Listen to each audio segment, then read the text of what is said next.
Ah, hello, hello, my friends. Hello.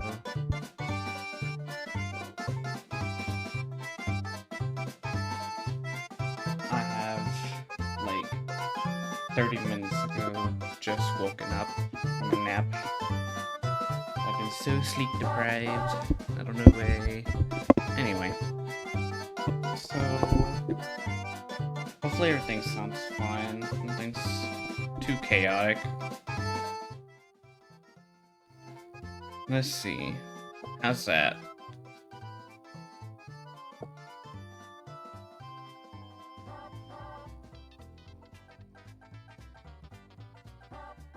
It's a bit better.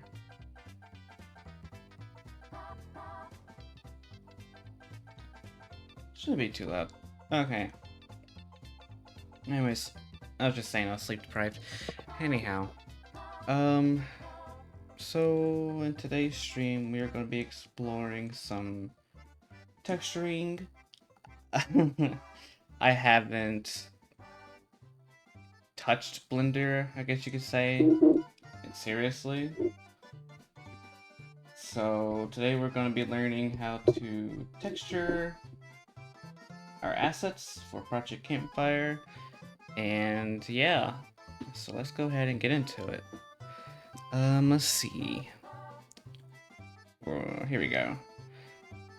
We have our new VTuber model set up ready.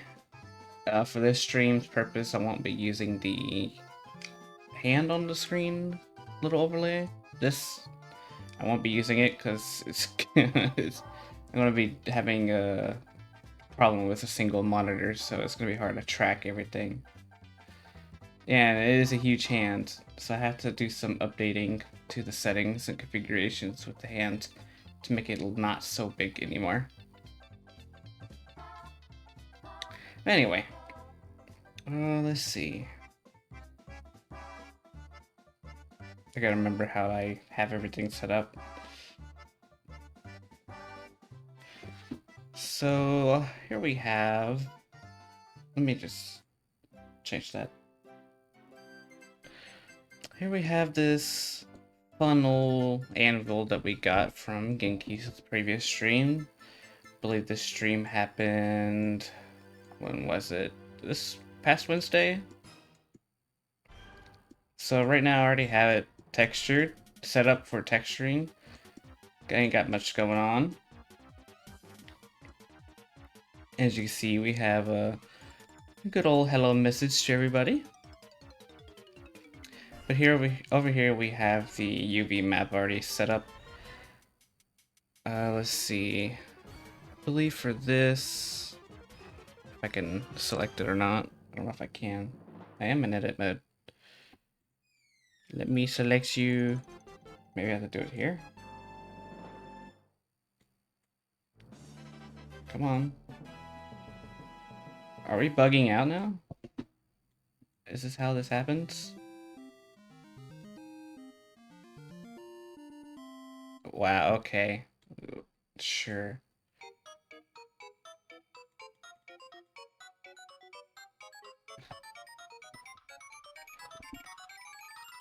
There we go. What the hell is happening? It's like it would not let me drag it. Exactly like this music's making me feel like that. Panic.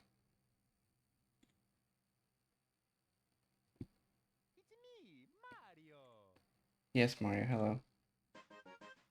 Let's find...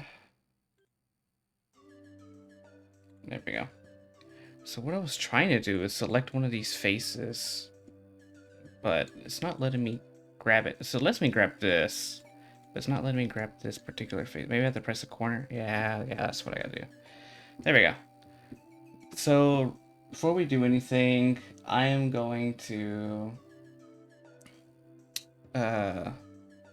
label everything out on the UV map on Clip Studio here. So that's what we're going to start off with today.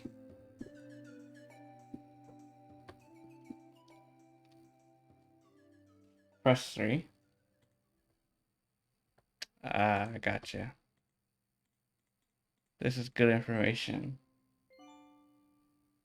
This helps a lot. Okay. Thank you a lot, Shin. I have my I'm gonna have my pen in my mouth. Okay. Let me fix everything so everything's not so big.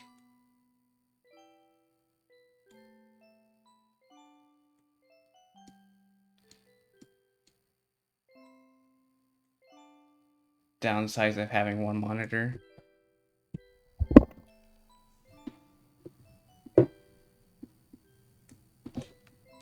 Alright.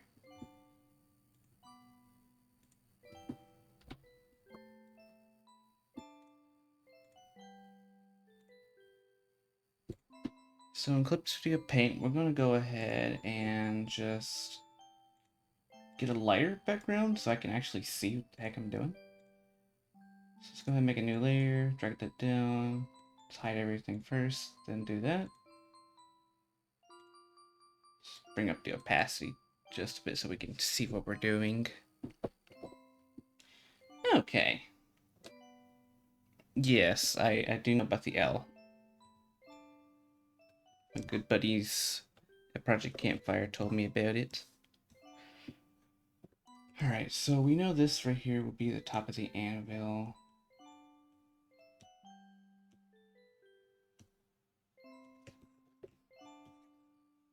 That is not what I wanted. Let's do the lasso tool. Delete that. Let's get our yellow out. We're going to be labeling in yellow. I feel like that would kind of help.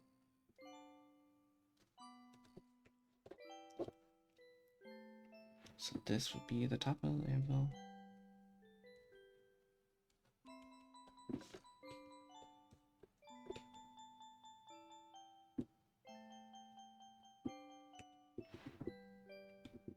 How did I export the UV map as an image? Let's see. I can show you how I did that. Let's see. Okay, now we're here in Blender.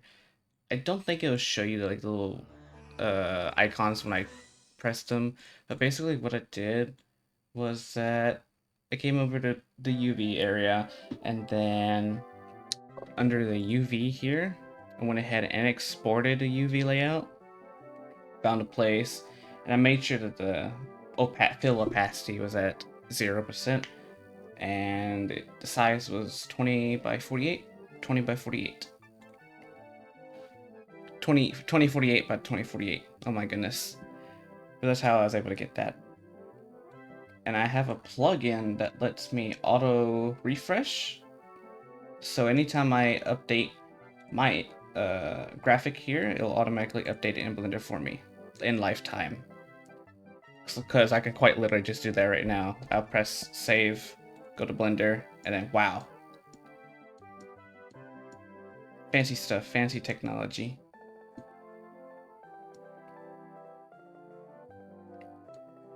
Anyhow, now that we have our stuff going on here, let's go ahead and figure out where you are at. So you are underneath this little arch.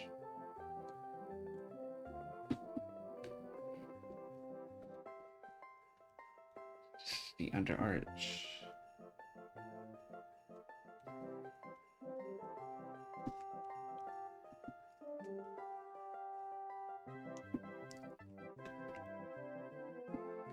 Yeah, that is just quite literally the wonders of open source related materials.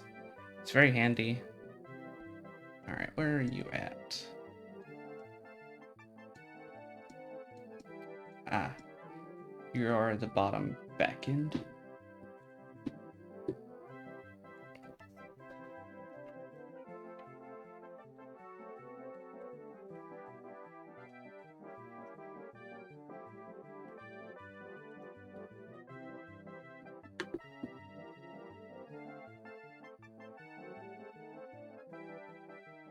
Let's see, where are you?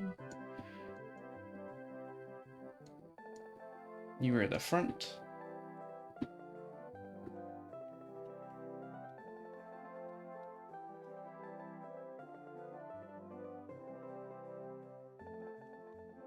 Front bottom. Alright, let's go ahead and look at you right here.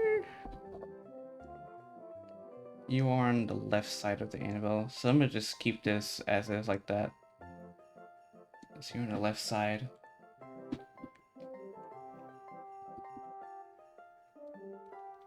The nice thing about this texturing stuff is that I can mirror quite a lot of things.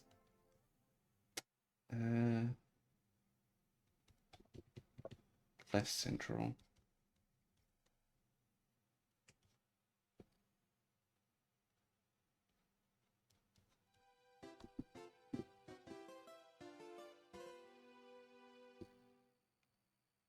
It's good to know.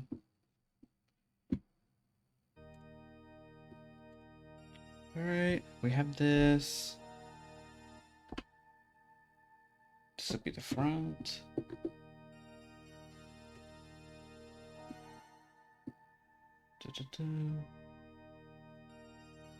I think this, let me check. Okay, so that starts at the bottom, then goes to the top. So this here, this here.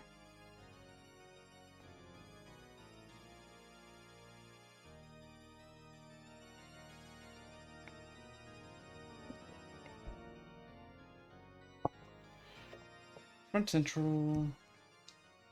And I believe this will be the backs.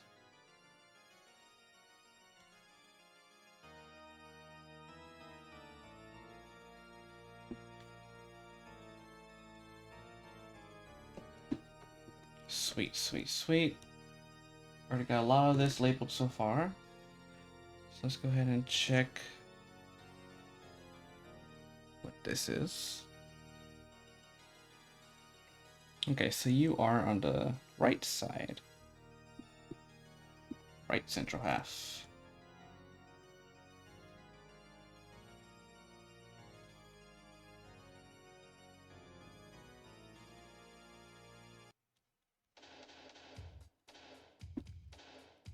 Sweet. Mario 64 has a lot of dark music.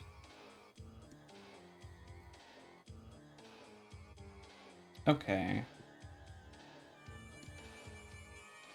Alright, Shin, have a good one. So this is the top half. Top front half.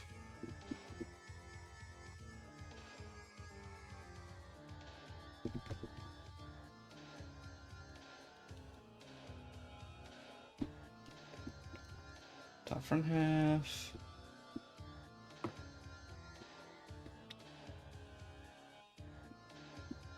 You belong to the back piece.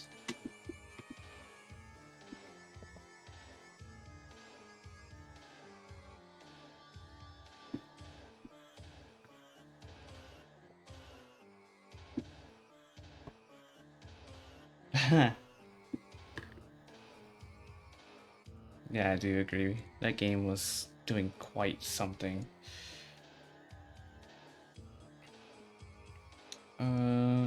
So this is the right side of the bottom.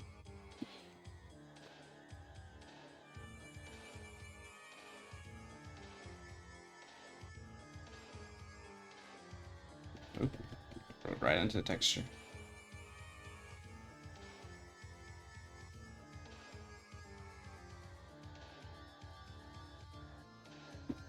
And then this will be on the left side.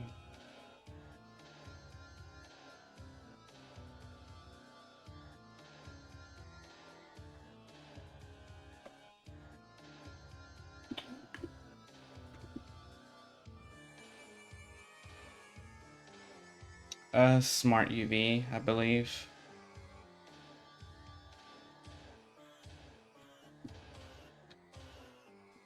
Where are you at? So you are on the left.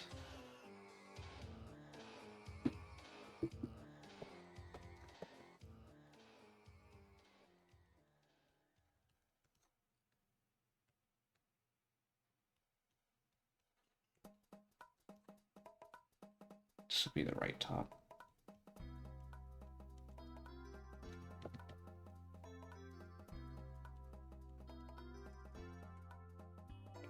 Looks like we have everything labeled now.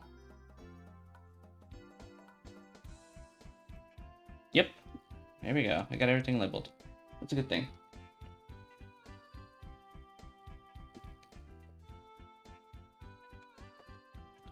Sweet, sweet, sweet.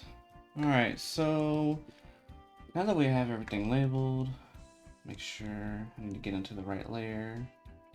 I think this is just your regular layer here. Let's go ahead and actually make a new layer. Let's go to the reds. It's dark.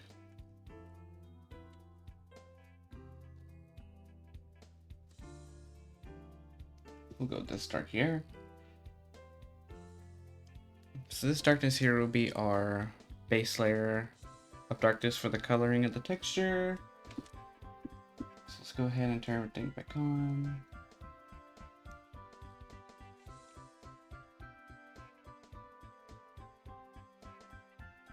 Lower the opacity so it's not really messing with much.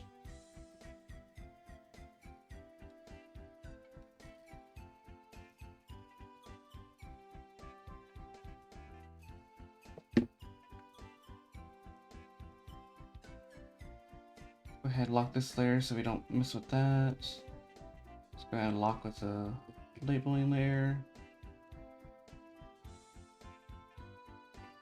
Okay, sweet.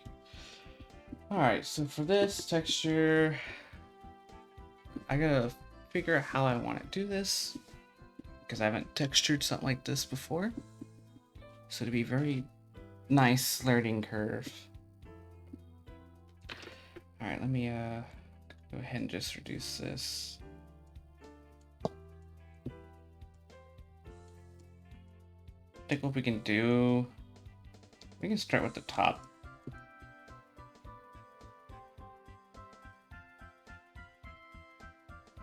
There we go.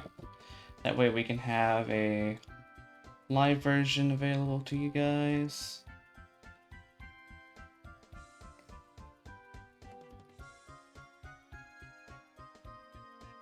Alright, here we go. Yeah, Skinky did a great job. Let me go ahead and just...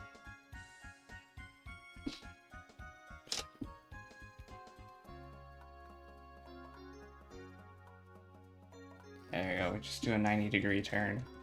To the right, make this a lot easier, a lot more visible too. Alright. So let's go ahead. We don't want to mess with this.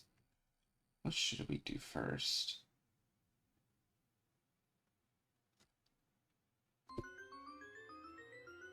I am thinking right now.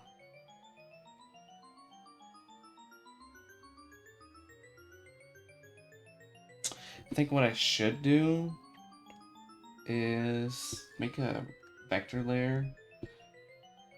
Let's see where we at. New layer, vector. There we are. Let's go ahead and delete this. Get this one going. Yep, that's what we're working on right now. So right now, what I need to do is actually unlock that.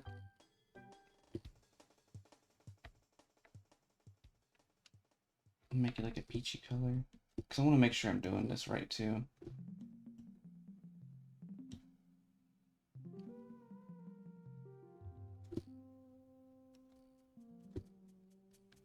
Let me grab that color back. Go ahead and have a vector selected. Alright, sweet. So what I want to do is get every piece here individualized. So this is going to be quite a fun little project. I think for this, I'll go ahead and just use the line tool. How big are we looking?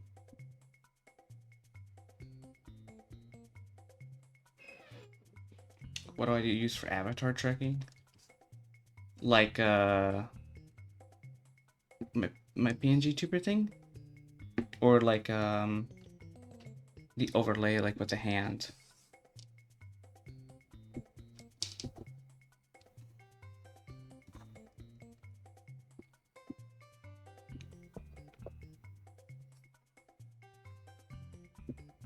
Nope.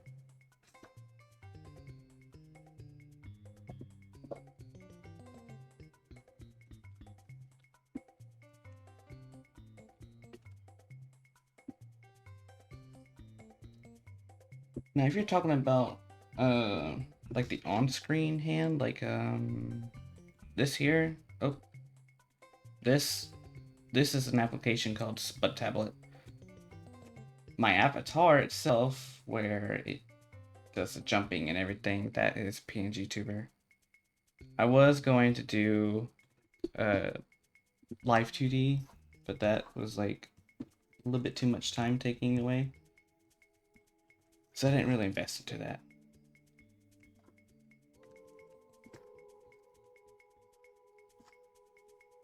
Holy hair bounce, yes. I went with what if the hair was just bouncy bouncy, you know?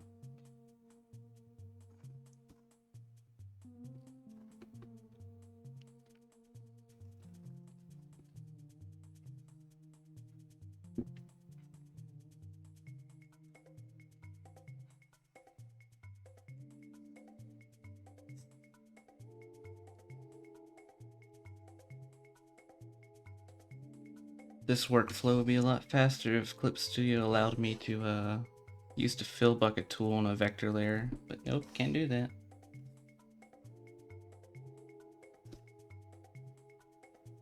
So pretty much all I have to do is manually fill all this in.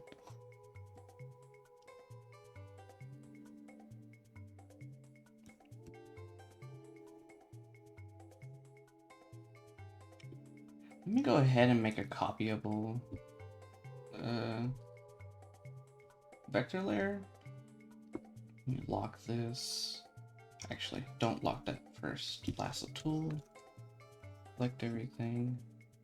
Delete. Now this is a freely canvas I can just copy and duplicate anytime I want and drag it in.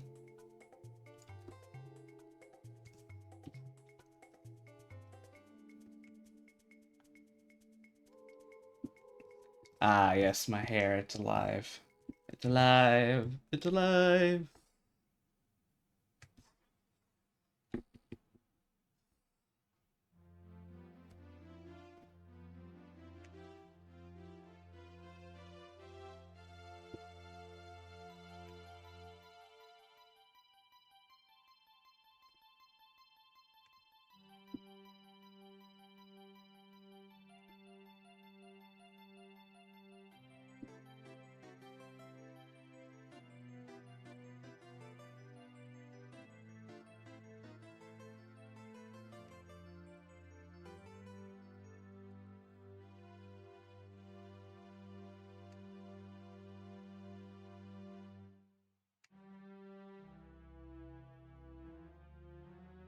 I am very bouncy.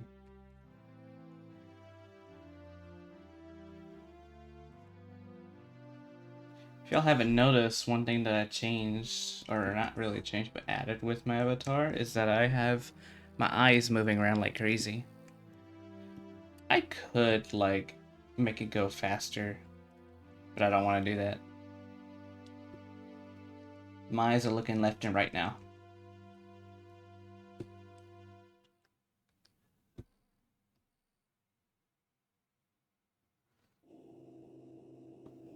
I look like an animatronic with those eyes. As you say that, this creepy music plays.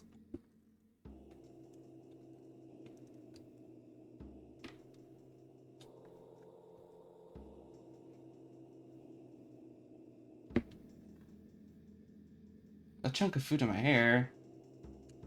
Didn't your mama tell you not to put food in your hair? Can't be doing that.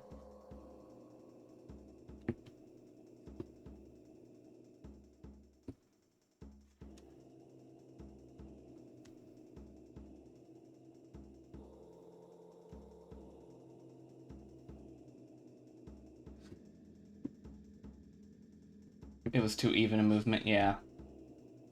Yeah, it's at a, I think it was called an amplitude, according to PNG Tuber. It's pretty much where you can just let it float around at a certain X or Y axis.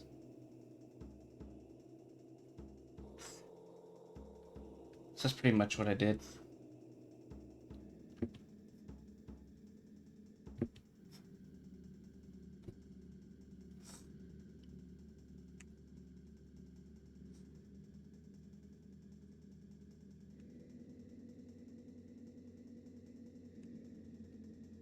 Okay, so we got that going.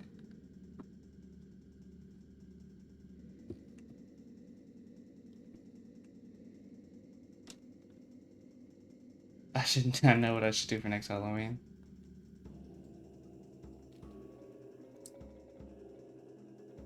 Okay. This caught me off guard for a second.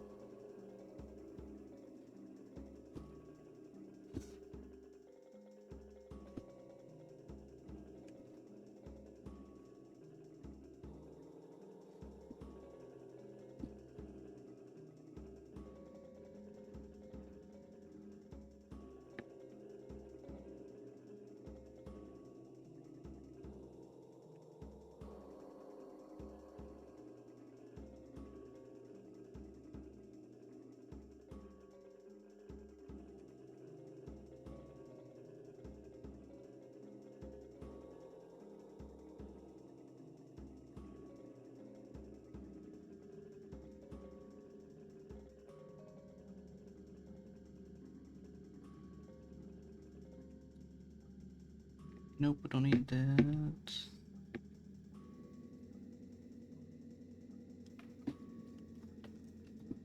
There we go. That'll do. The green eyebrows are an interesting choice. How come? I don't know. To me, it kind of balanced everything with each other. So I was like, okay, let's just go with green eyebrows.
I really shouldn't have taken that nap. Kind of regretting it. It's making me crave more sleep.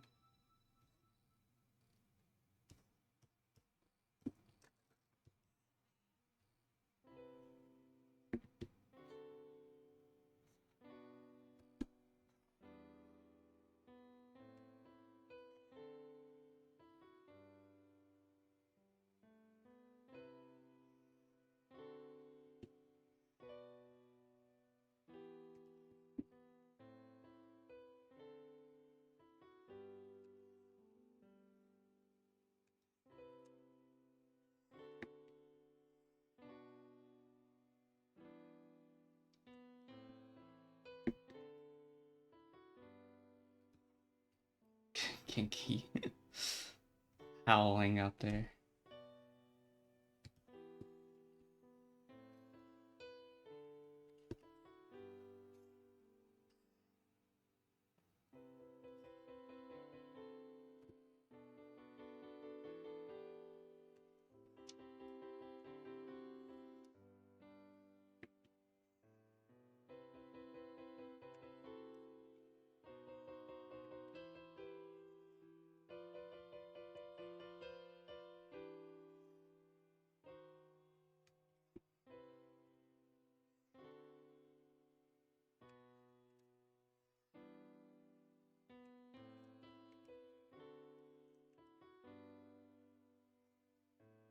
That looks to be right. Alright. I think what I can do is just duplicate this there.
So there really is that noticeable pixel difference that I need to look into. Alright then.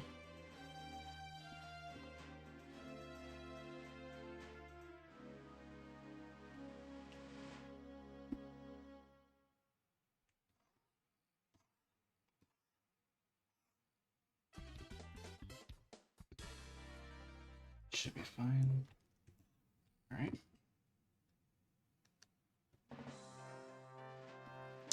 New layer. I gotta remember to name all these layers. Should be easy to find.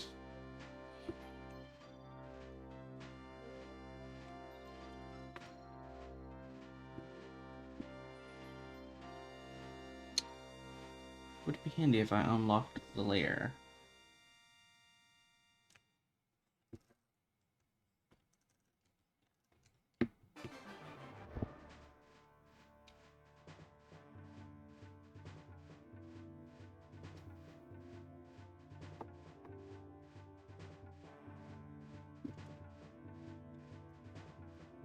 Welcome back, Garbage Crafter.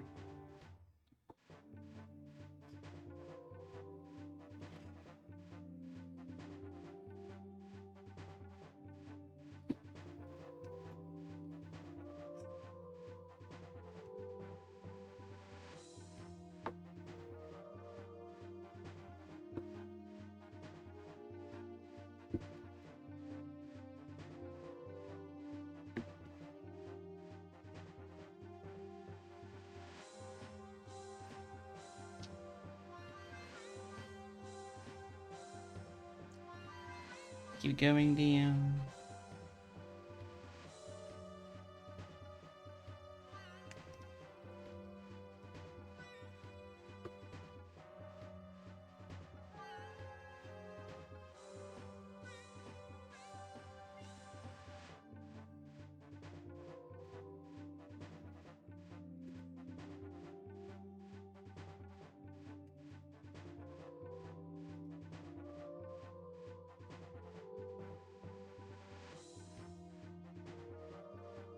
Sweet, got that one done.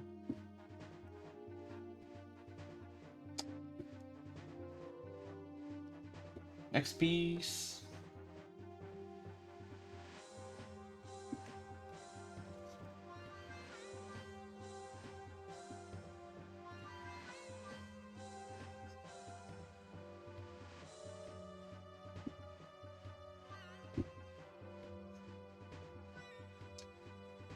That's one thing I noticed with these, is that they're not all straight lines. Even though they look like they are. They got that tiny, tiny little curve to them.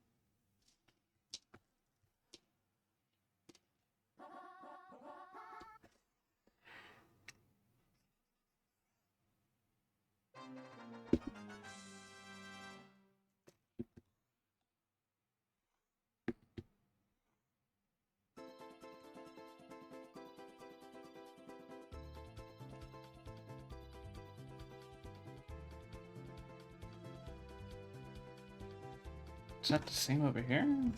No, it's not. I wonder where this little bend is.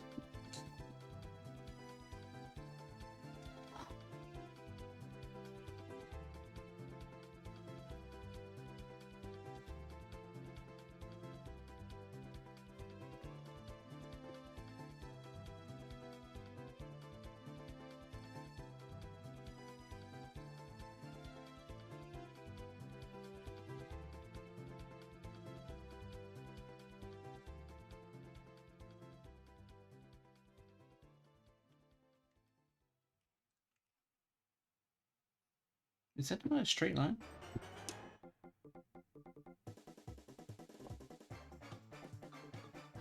It's not, no. Okay.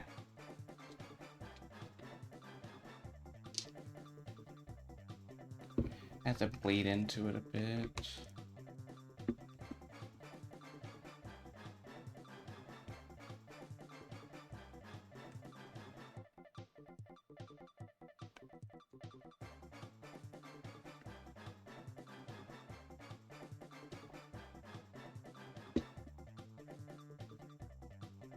It's gonna be that slight gap in between those two.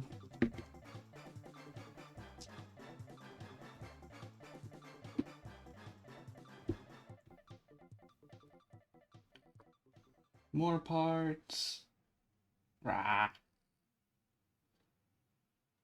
What I could do is organize these a bit better.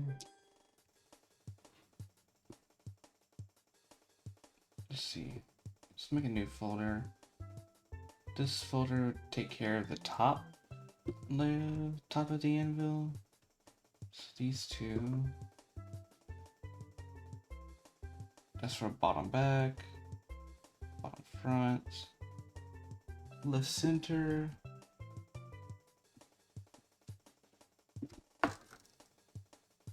Right side bottom.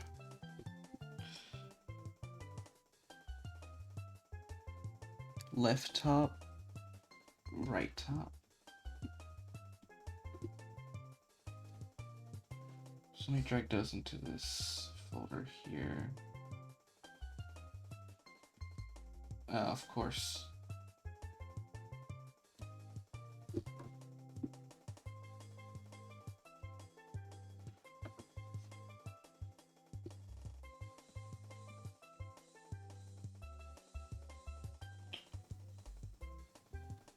Where did that layer go? Oh, it's off. That's why. Alright, so we have our tops there.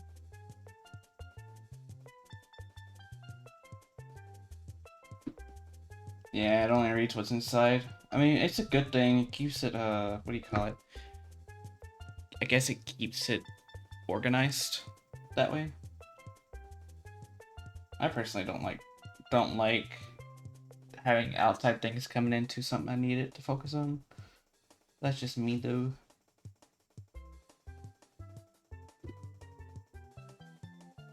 Oh, that's the copy. So you're the bottom, back, bottom right, center,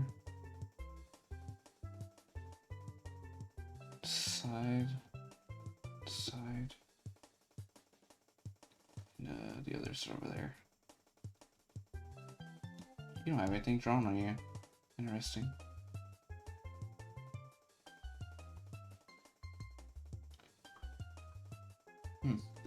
Okay.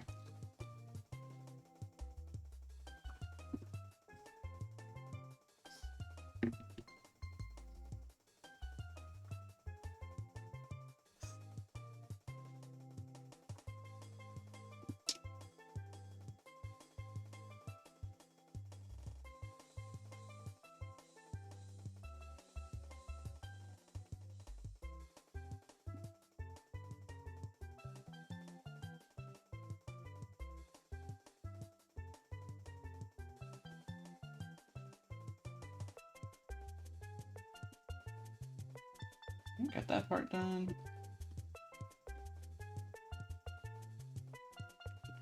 Let's do the next one.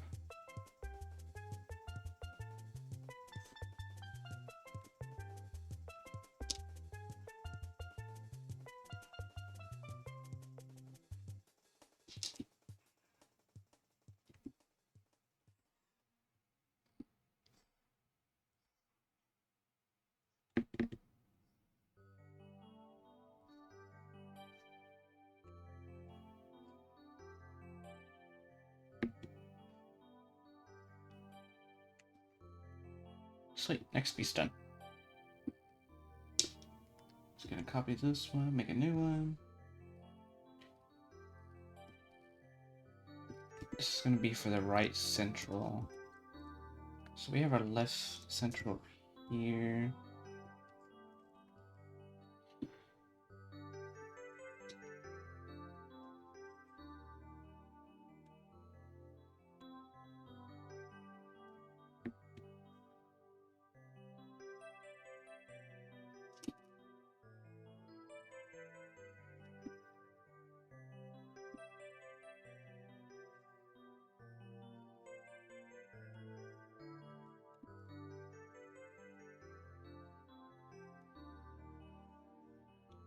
So many angles.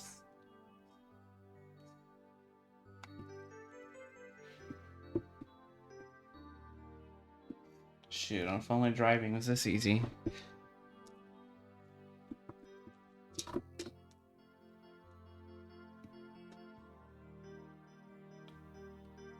Put you there, unlock you. This is the top front, so this is underneath this big thing here. Okay.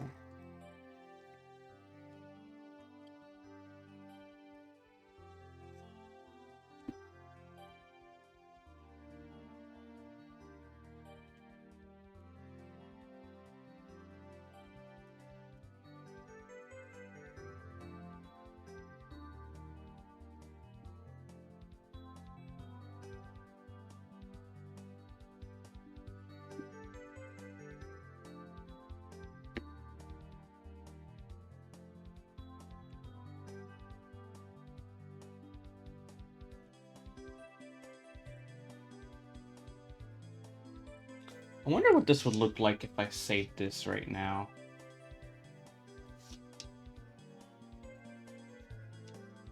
It'd probably look like one of those 3D models, or like just outlines only.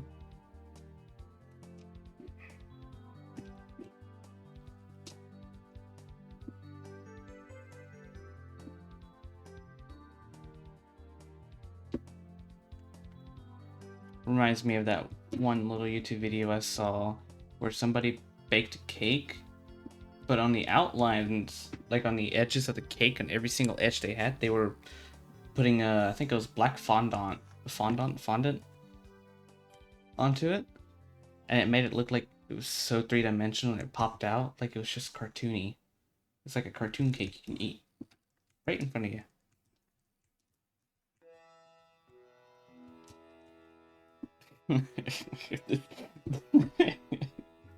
I love this sound. It's so stupid.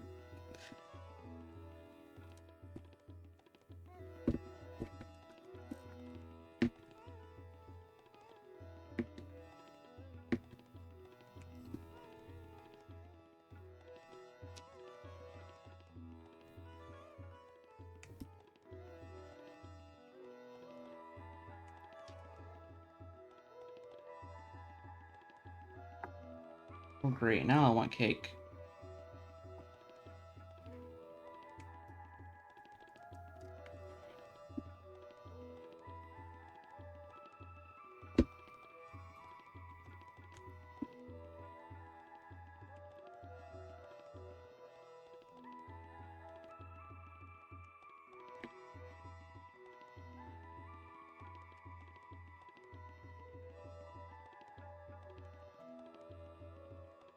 I just realized something.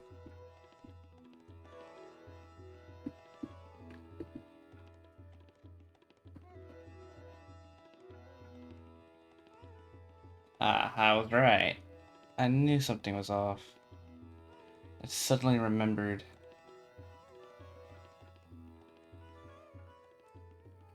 The frogs.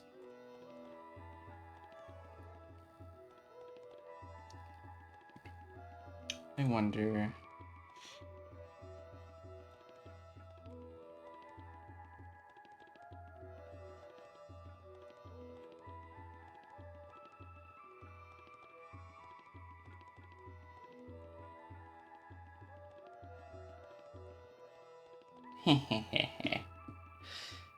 Keep some entertainment going on the side.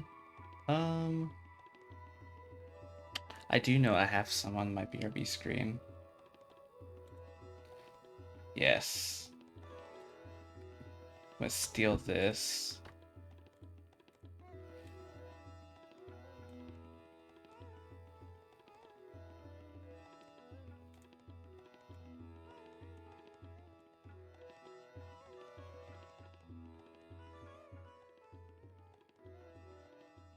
There we go. I remember the main reason why I added these little things, because the attention spans of people these days can easily be lost. Gotta be something actively going.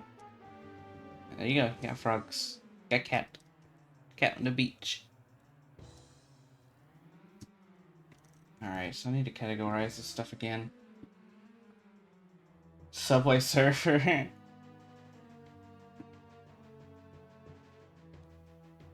Front central, back central. So I need to make a new folder.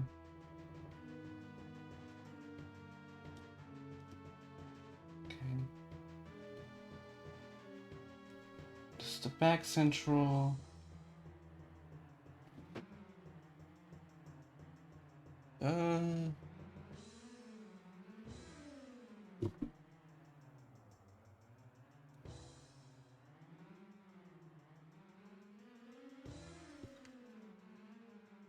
Actually, hold on. I need to categorize these latest two to this folder here.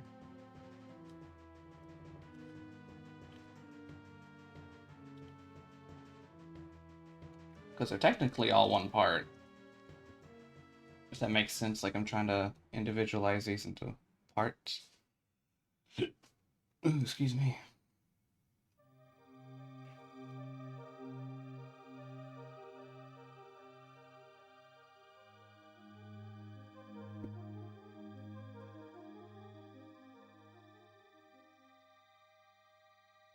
Alright, so let me just label the bottom pieces. These pieces that go on the bottom. Right central, back central, front central, left center half, front bottom.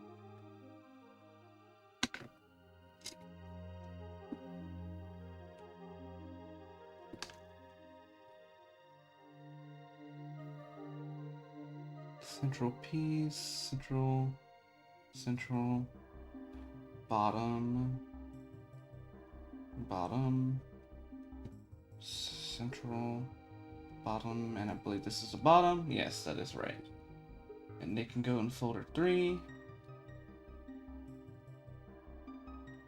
So we have our tops here, our bottoms here, and our centrals there.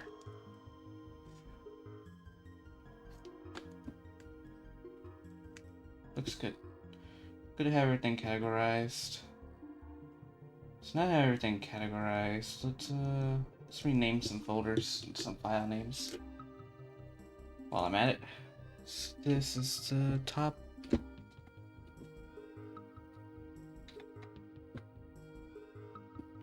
Instead of portion, just type part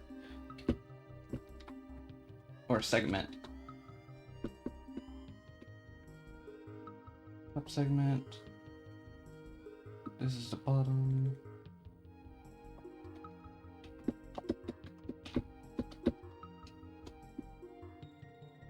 Central.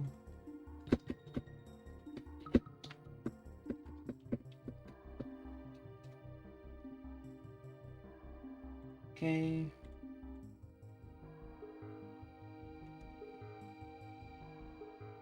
Right top.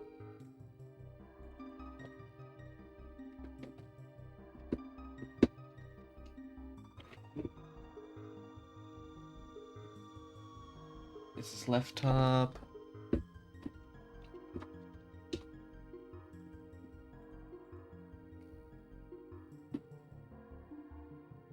This is the under arch.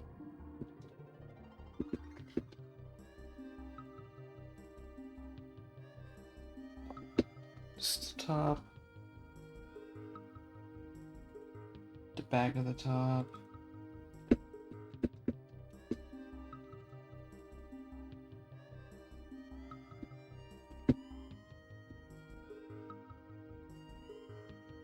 Under arch. No.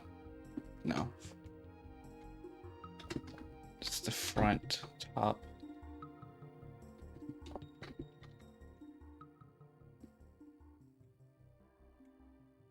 Front yes. That's what I wanted. It's front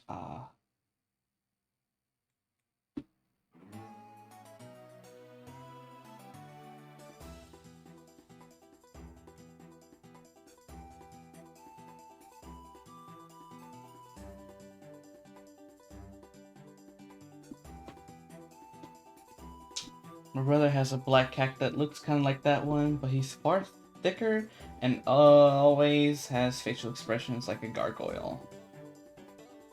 Oh, that's a spooky cat then.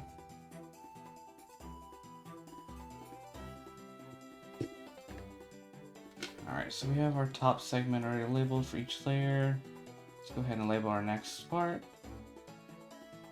See you. Left side bottom.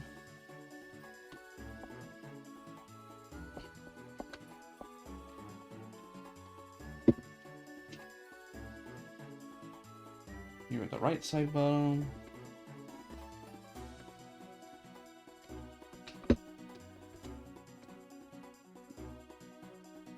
Front bottom.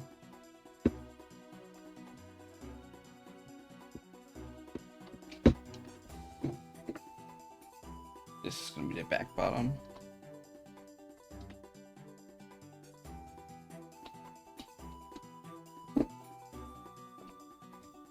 He's not spooky, he's just goofy as hell. Yes, we love our goofy cats. Our goofy fur babies.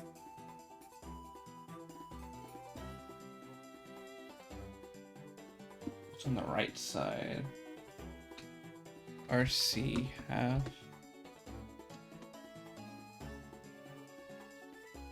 Back central.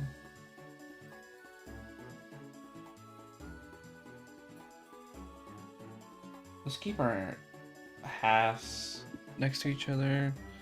So left, central, half.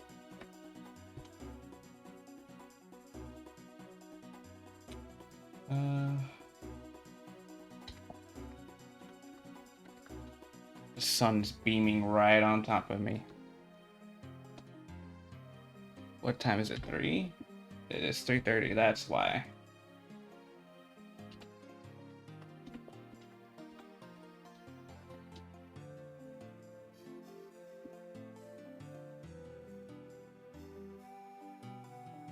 Alright, sweet. So now we have everything labeled. Spent almost an entire hour doing all this setup, which is okay.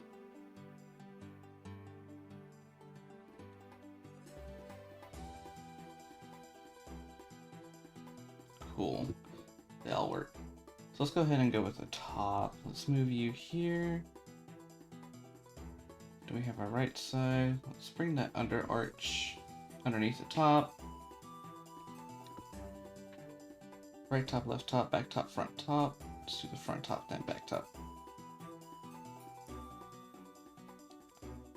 It's such a shame I can't use the paint bucket tool. I wonder, let me do some quick researching. Maybe there is a way to do it, it's just I don't have the what do you call it? The knowledge to do it.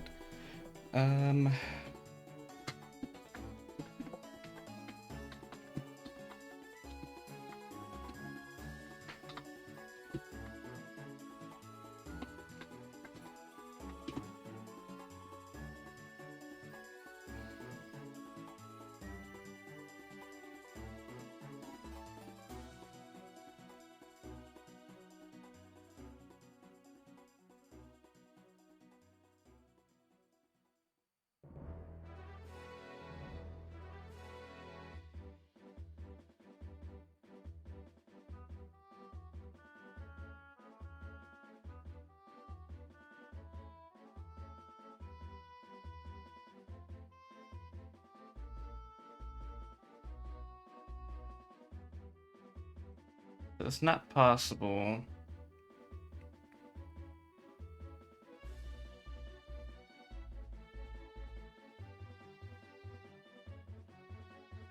Yeah, so it's not possible.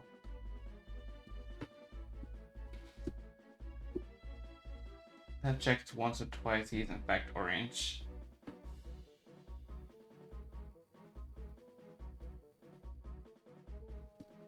I sent video evidence. Oh my gosh. Let's get our pin. Let's turn off everything. Let's only focus on the top segment. So now we're going to go ahead and just manually color everything in. Yay! Everybody's favorite little increment of the art process.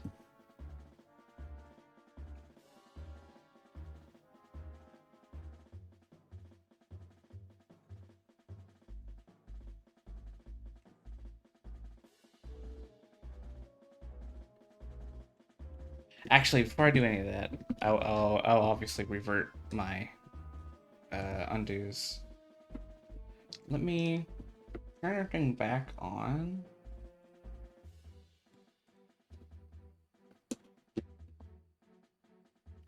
And save. Go to Blender. Everything seems to be applied on. Let's go to object mode.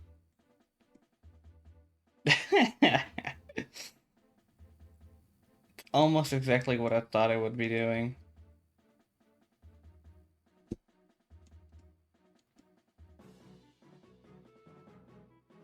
Cool. Cool, cool, cool.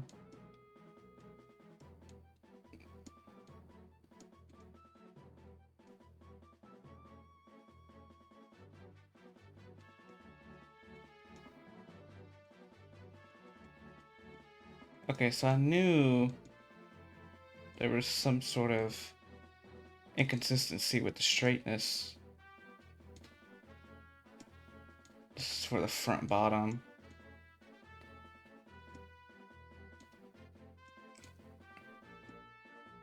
So let me go ahead and fix that.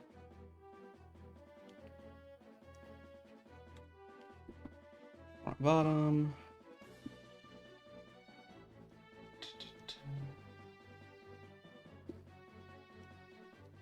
There you are.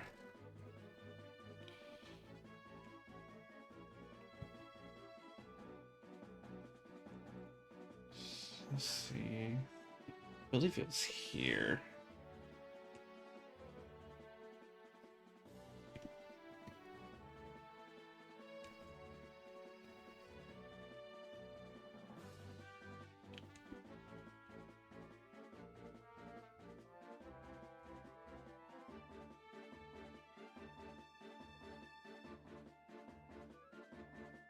Theoretically, that should fix it.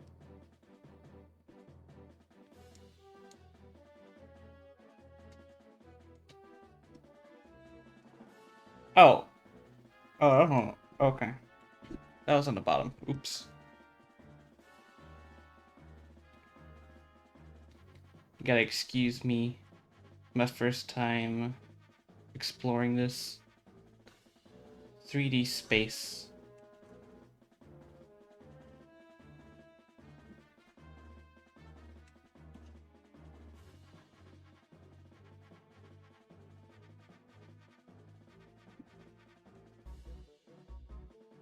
Now that should technically fix it.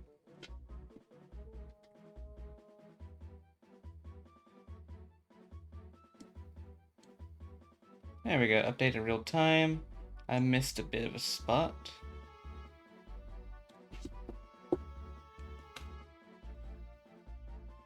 It's like right here somewhere.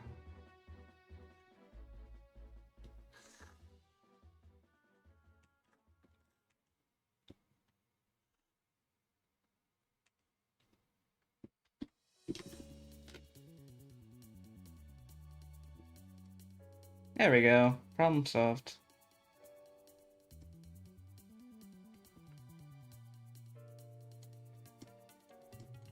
That is my Windows key.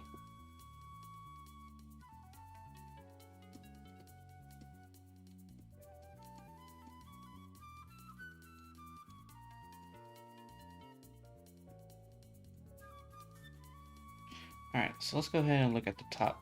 Oh, you can... Okay, that's cool.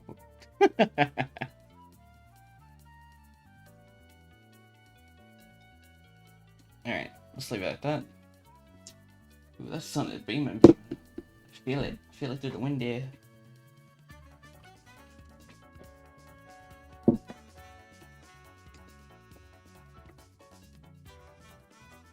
Oh my goodness. I'm gonna mute myself real quick so I can fix the blinds.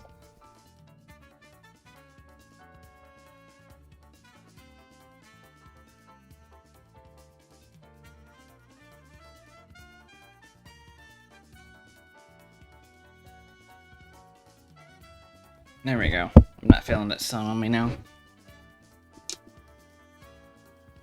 The only real chaos demon cat that I have outside... Oh, that I have is the outside cat. Turned inside cat. He could be so chilled and all of a sudden he's running across the house without warning, doing his demonic deep meow, and then immediately back to chill. I think in cat medical terminologies that is called the zoomies. Your cat has the case of the zoomies. Also, I didn't redo my coloring, so that's bothering. Let's go back to the top.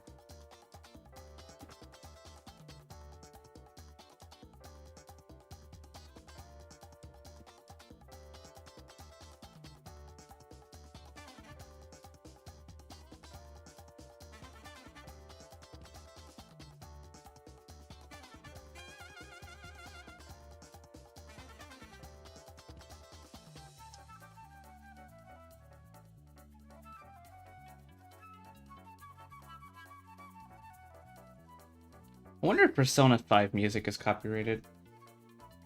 Anybody know?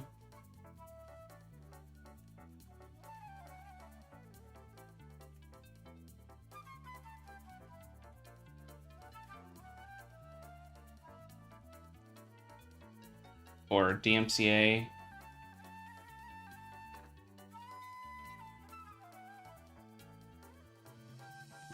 I don't think it is, but it never hurts to be sure.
No problem, take your time. I do think we did leave the Mario 64 soundtrack playlist. We sure did. This is Final Fantasy now.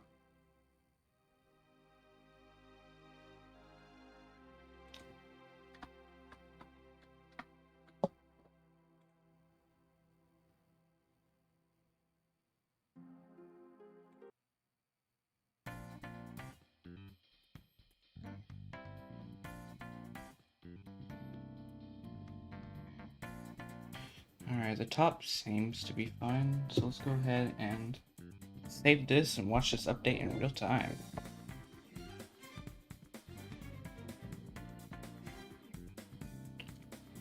Magical. Just magical.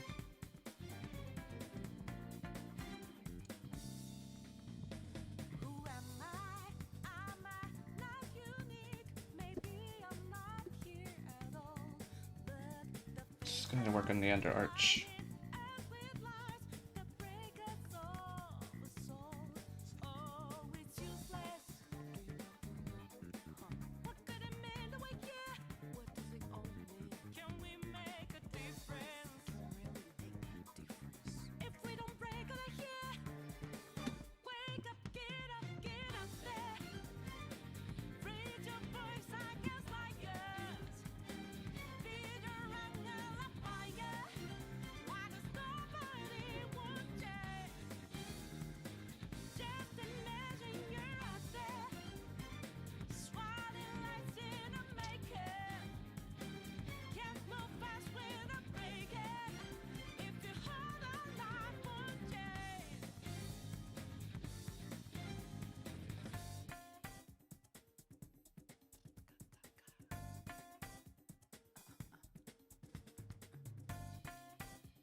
Persona series really does have a nice music album.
Looks like we got that one done.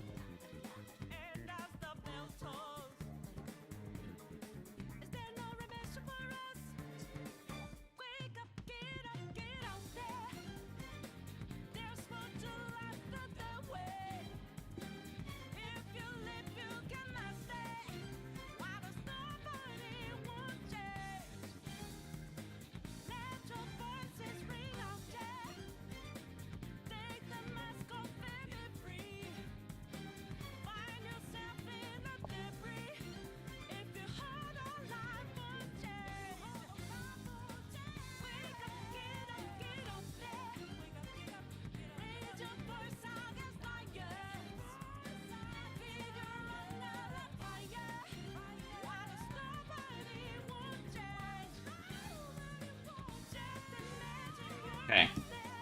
Now we have thicker lines, so we can bring out the big bridge.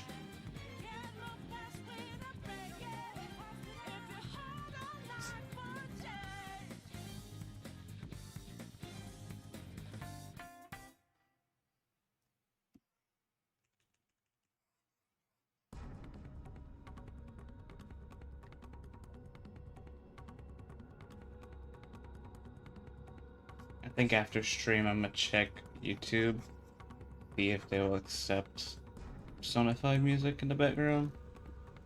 And if they do, then I guess we have a new playlist.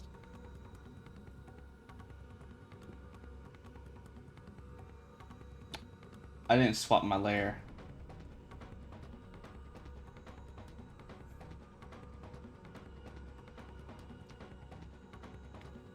Rep bro.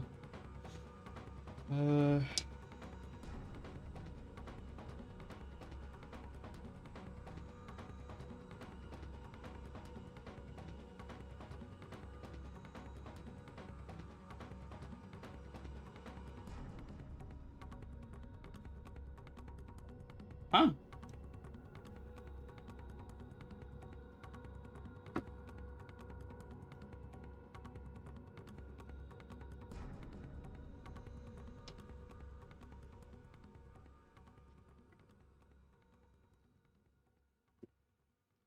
Merge with the layer below.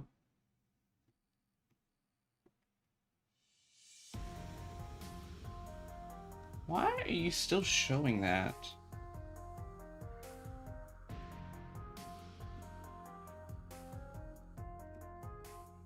This Eclipse Studio issue?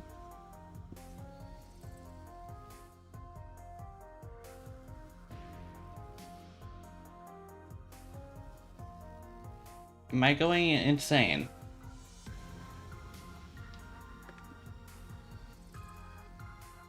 You can't draw outside the canvas. No way.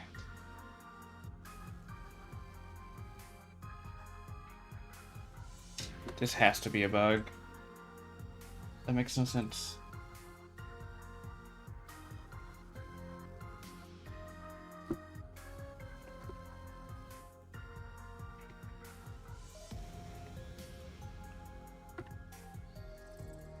We'll find out if something's wrong with it when we get to it. I'm not gonna exhaust my mental on that.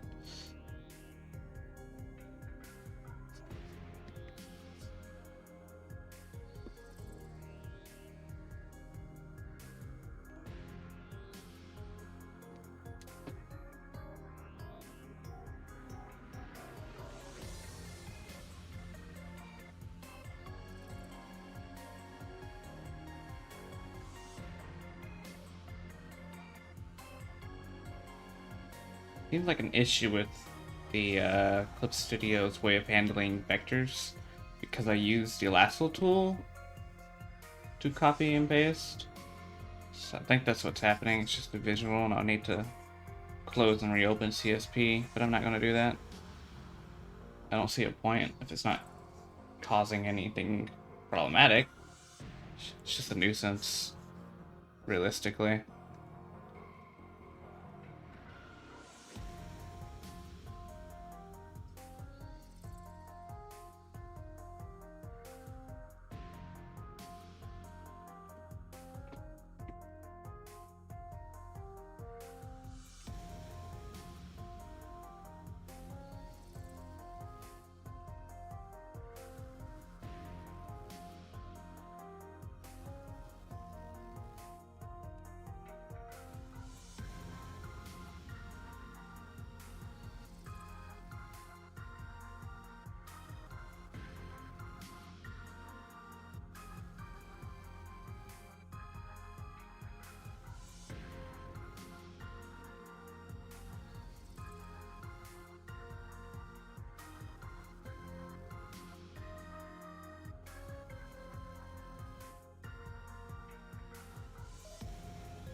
Ginky, if you're still in the chat, I have a question.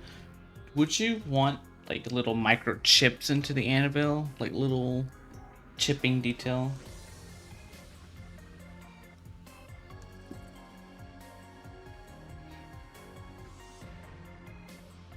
Sure? Okay. I was making sure what kind of anvil you wanted. Like there are some anvils that look like they're pristine, or some anvils that look like they're damaged in a way because of use.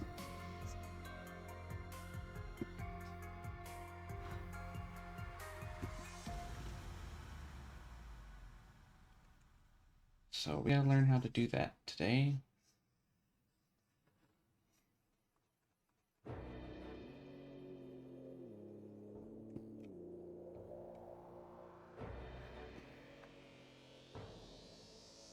This sounds like boss music.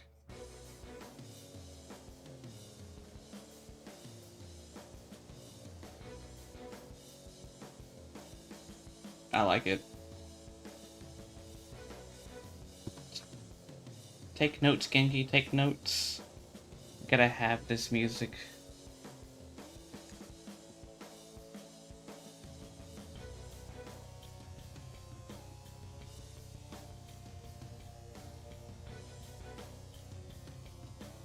Yes, ma'am.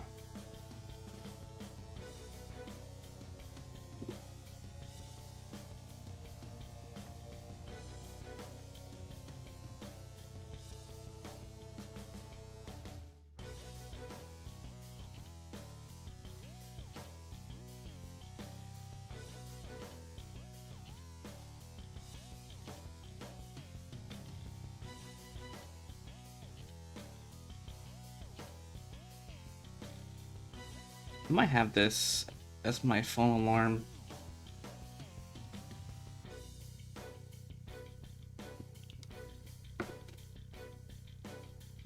Blood of Villain, that's what it's called. Got it.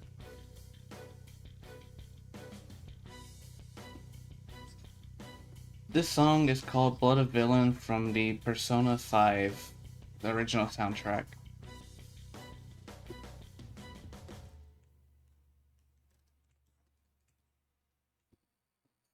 Just go ahead and save this.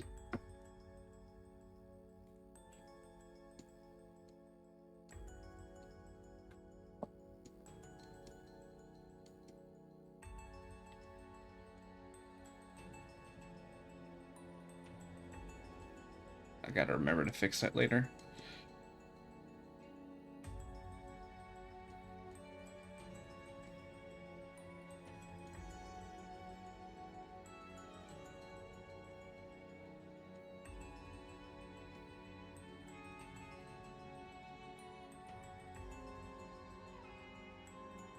It's looking good. This seems like a good color to be using for the Anvil. Looks like a generic coloring. That it could be the blender's shading with the lighting. No Shin added the light. Or not, okay. So it's just my blender. Not a back color. Anyways.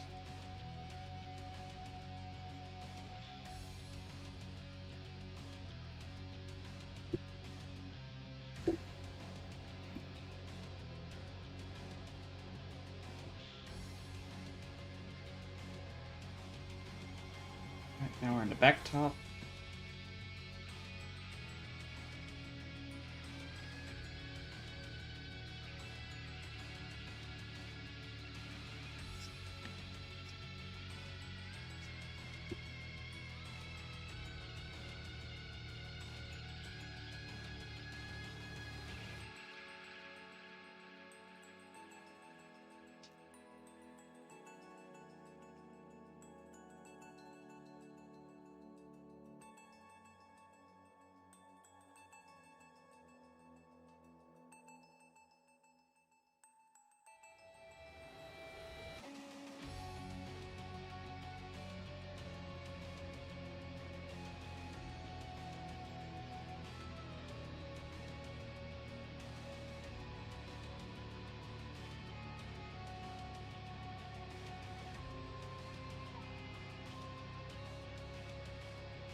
One neat thing about working with this file is that it is a PSD file, not a PNG or JPEG.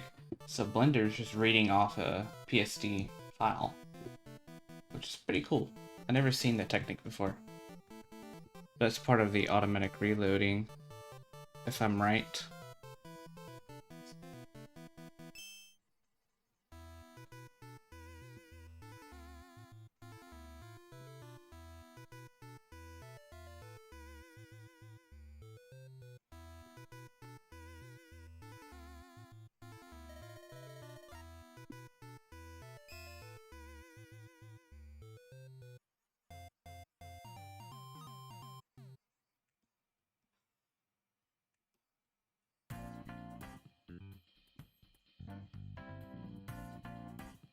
I recognize this. Sounds familiar.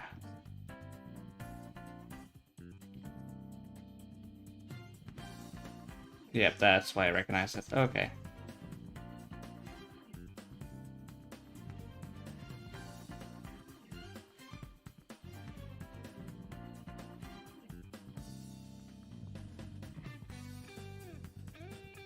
Ah, this is just the instrumental.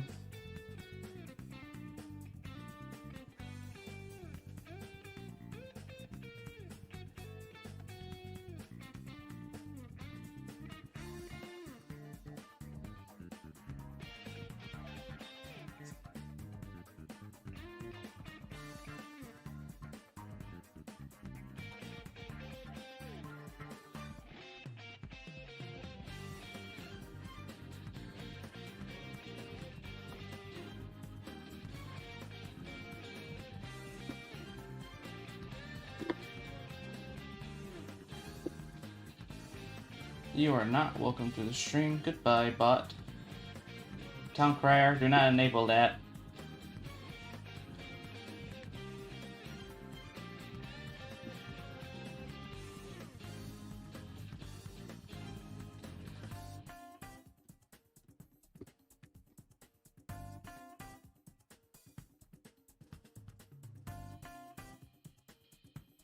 Be pretty funny to have a town crier. Did I say town crier? I meant town librarian. Town librarian, don't enable that. I'm so township tail coded. It's actually Unreal. Unreal? Unreal Engine? Unreal Engine 5?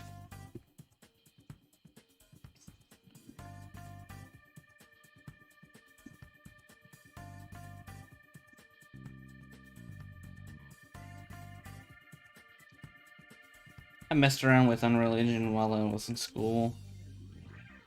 UE 4.2, I think that one gave me the most problems just by how annoying it was to mess with. World building and whatnot.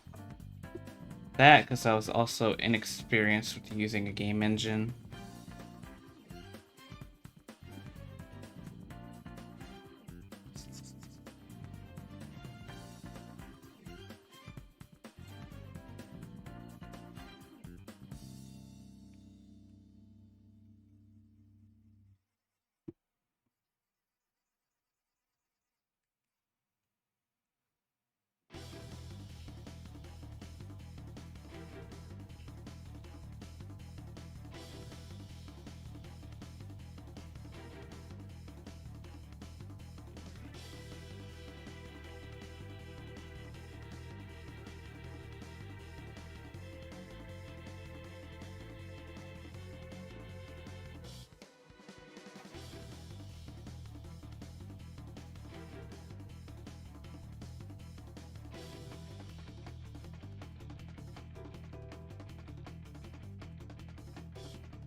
I do know that after stream, I'm gonna have to spend a lot of my time studying for my anatomy and physiology. Just got over a chapter this week, and I got a review on it, and then make some flashcards.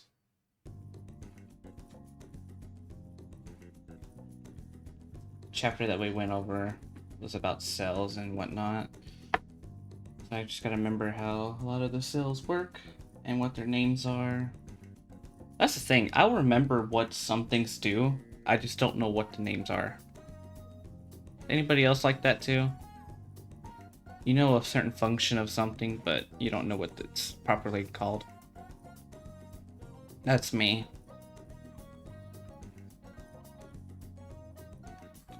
Like, I can educate you in detail on what something does, but I cannot for the life of me tell you what the name of it is.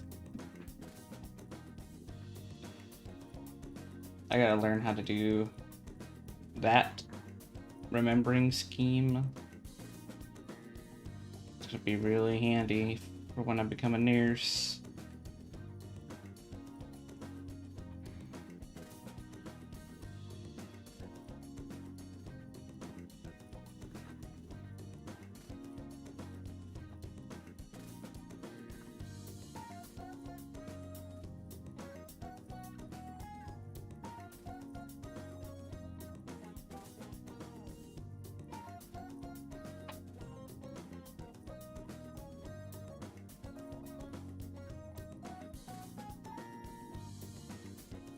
Go ahead and save.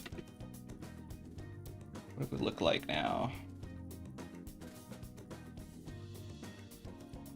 Let me turn off the UV map. Save.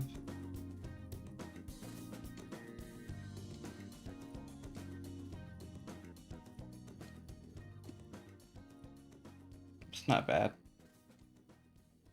Ruh-roh. What we got going on here?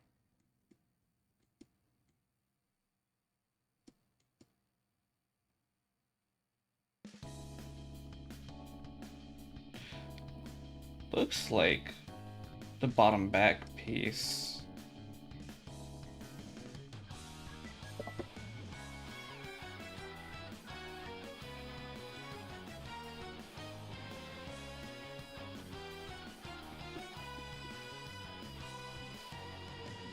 Gotta be pixel perfect, doesn't it?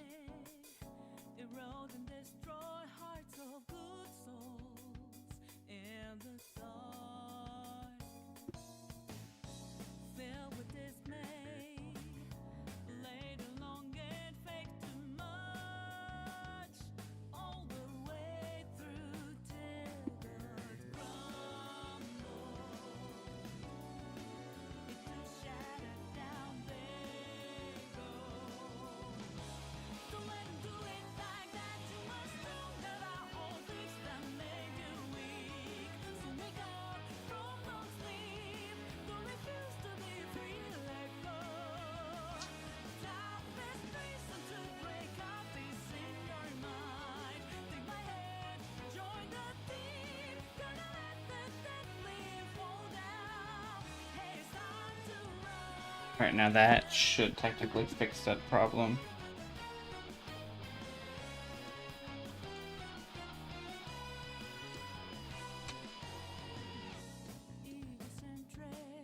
I should have turned off the UV map first. Alright, now update.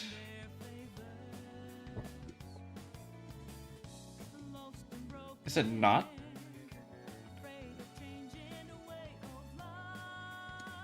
It fixed it on this side though. Okay, so it might be the right bottom side. That's... Yeah, that's what it is. So right side bottom. Let's try UV map.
Gonna have to do that for the left side too.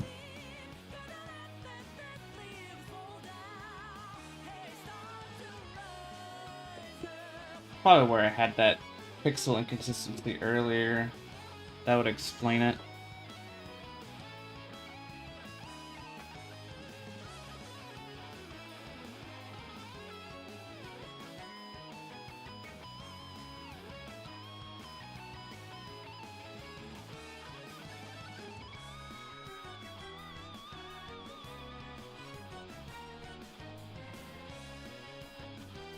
Epic guitar solo, fuck yeah.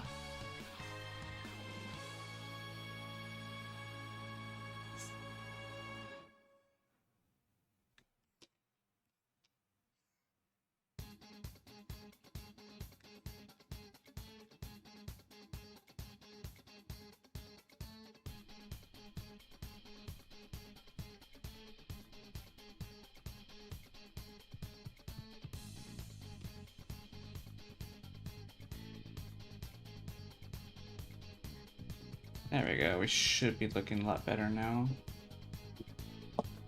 ahead and save. Heck yeah. Now that's what I'm talking about. Bruh. Bruh. Come on, it's such a tiny little pixel. It's fine. I'll fix it. Looking a lot better though.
Should be fine.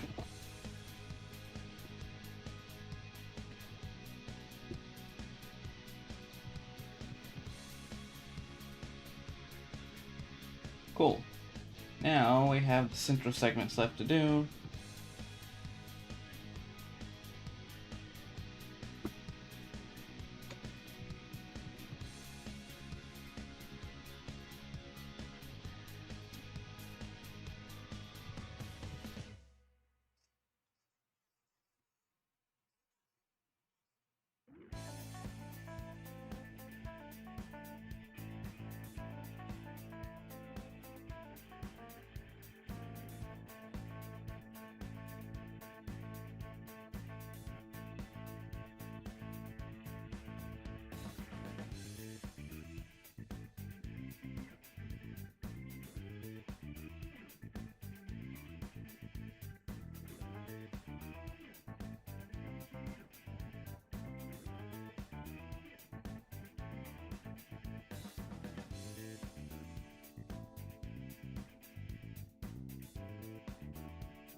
You're good, garbage crafter.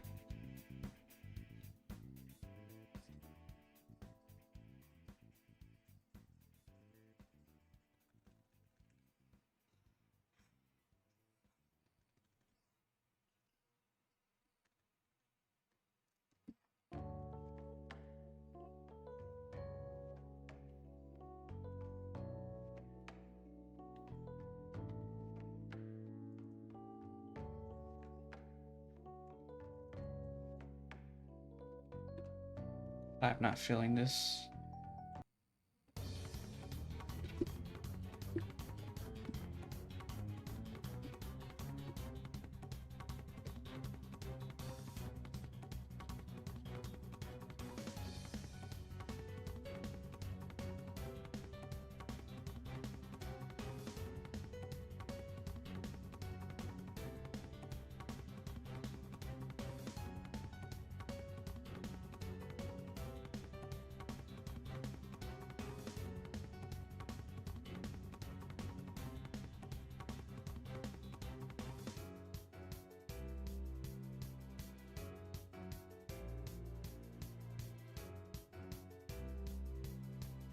That is a big eraser. That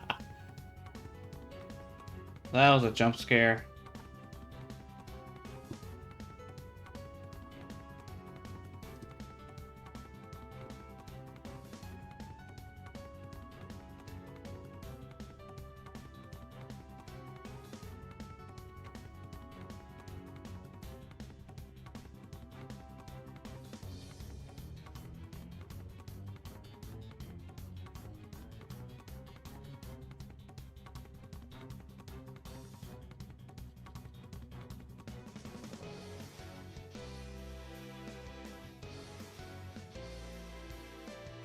I could imagine a meme where it's just a me being jump scared by an eraser.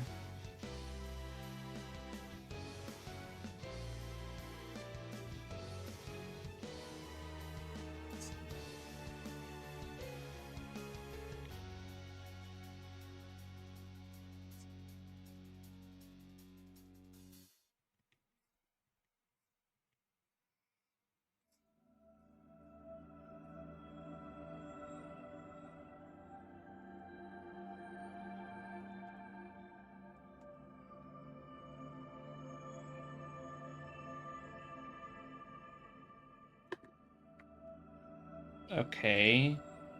Yawn.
Well, now we have everything colored. Let's go ahead and go back into Blender. Let's take a look at the model.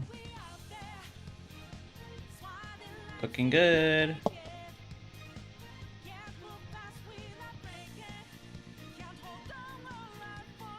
Gonna find little intricacies and fix them up before we proceed.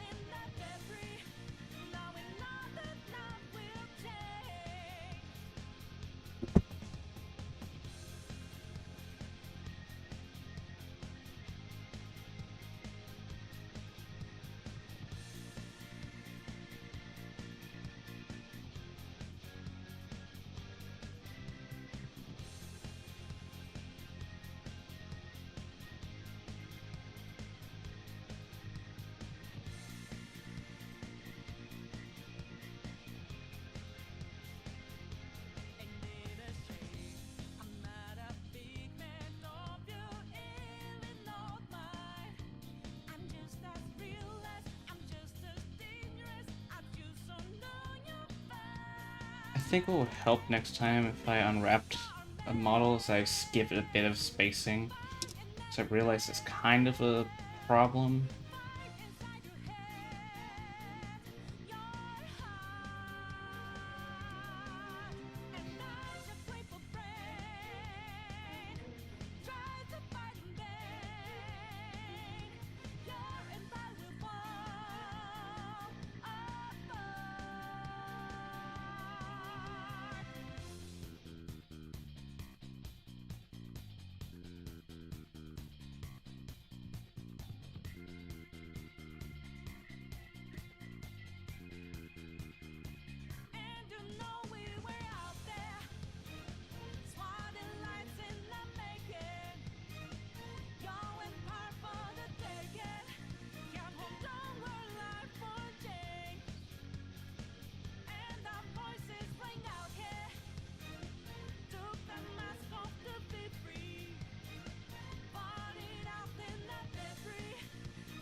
Yep, that's the margin setting on the UV packing because game engines will sample blurrier textures sometimes or even bleed over the edge of the texture UV, so spacing is important. Yes, I do happen to agree.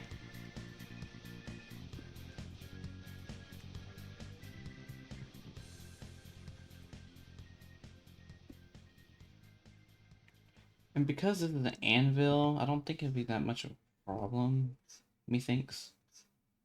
Not like it's like a character model where you have to have a lot of spacing. But the practice is good. The practice is good. I'm not saying I shouldn't do it.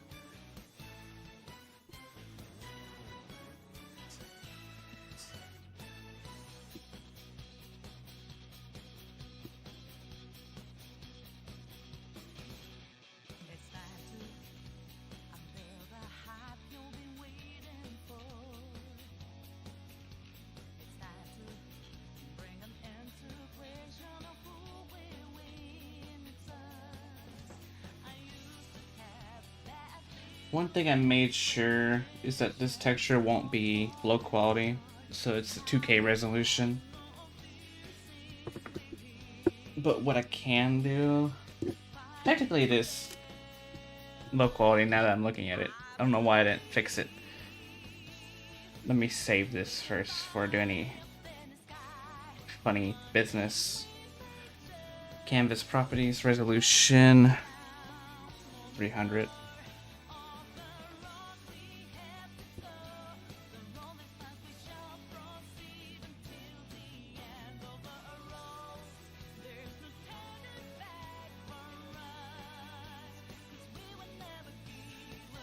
Thank goodness I was using vector layers, because if I if I didn't, that would have tortured this poor UV.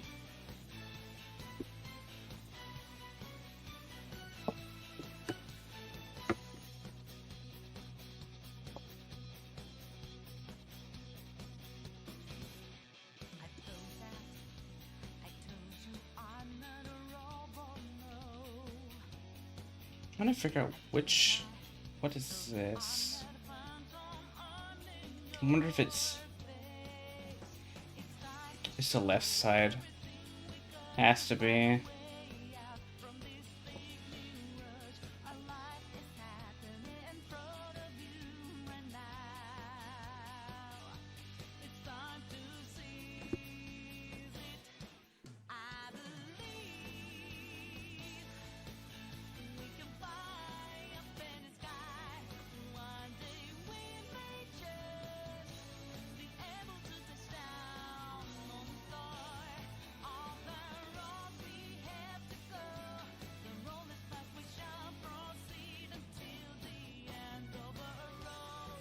Yes, it was. It was.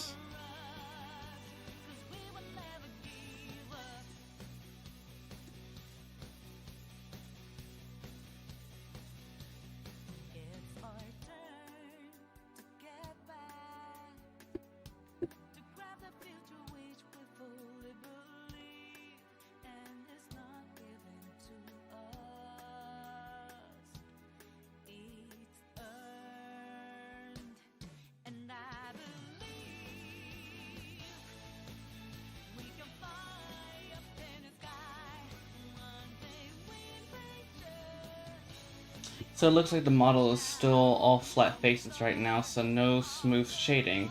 Was this intentional? Yeah, I didn't like how some of the faces were looking when I was originally reviewing this, so I had Shen disable the smooth shading.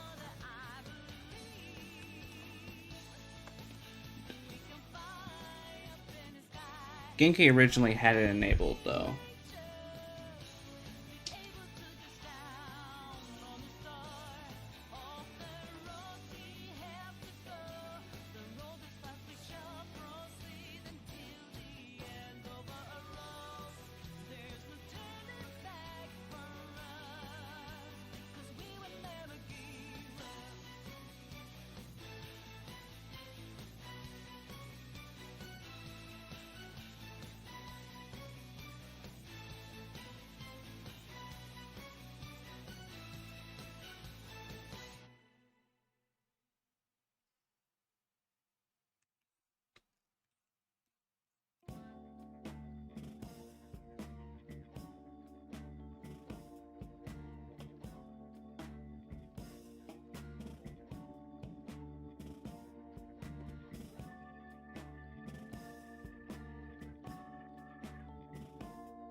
Ah, it was this face.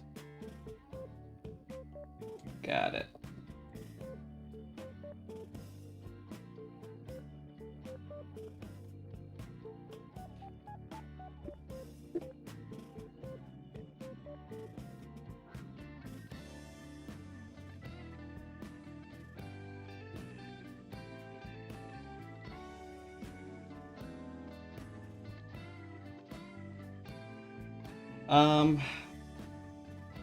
It could be worth looking while off stream.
Okay, I was going to the wrong model. Good thing I caught on to that.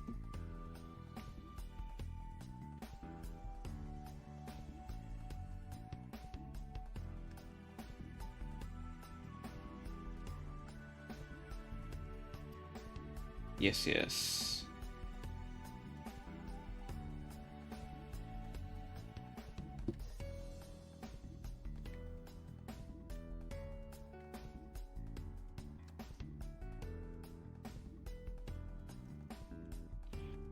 Alright, that should fix that intricacy. Save. It sure did. There's this one spot here that is nicking at me.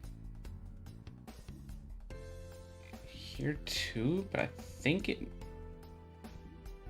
might be this.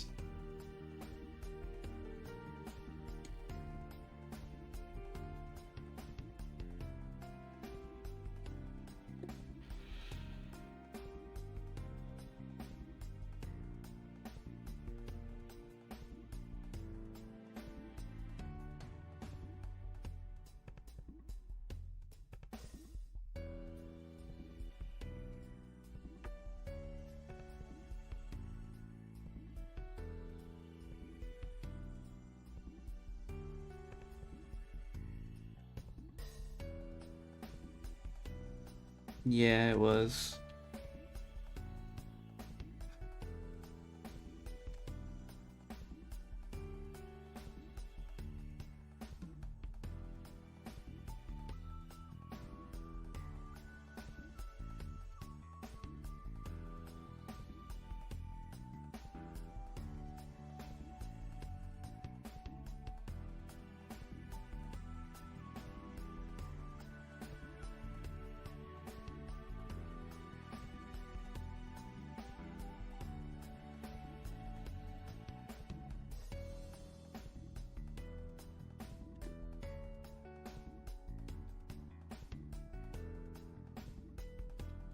Yep.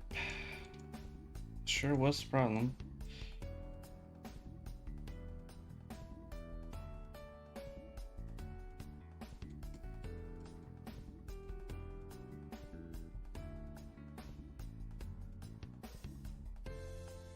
Okay.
should fix it.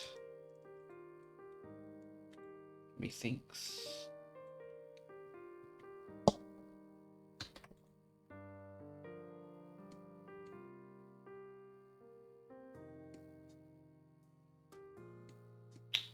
No. This is front and back. Okay.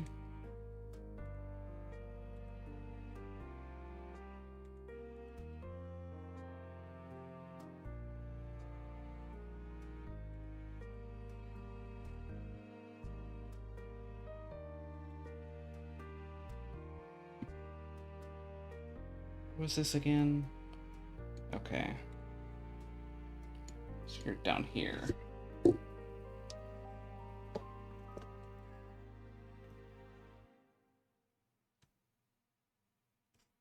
Looks fine though. Maybe a little thicker.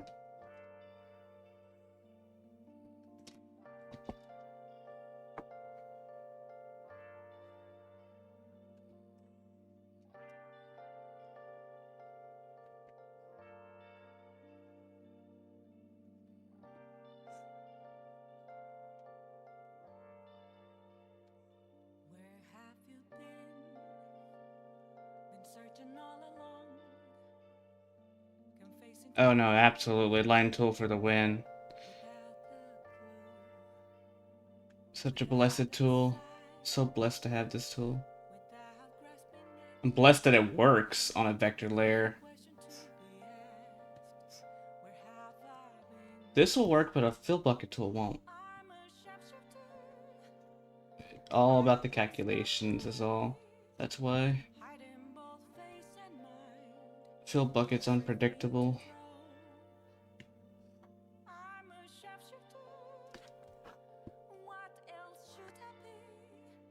That should fix it. The amount of times I said that should fix it, that should fix it, that should fix it, and it doesn't fix.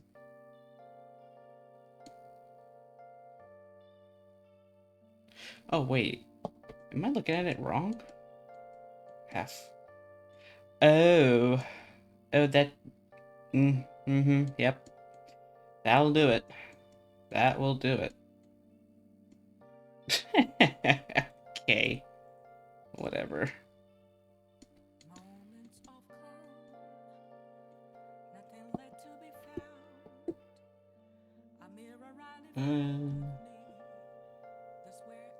No, that should be at the top, I think. Right side top, yeah.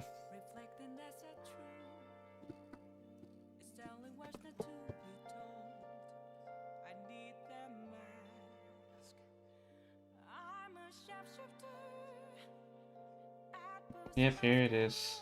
Found you.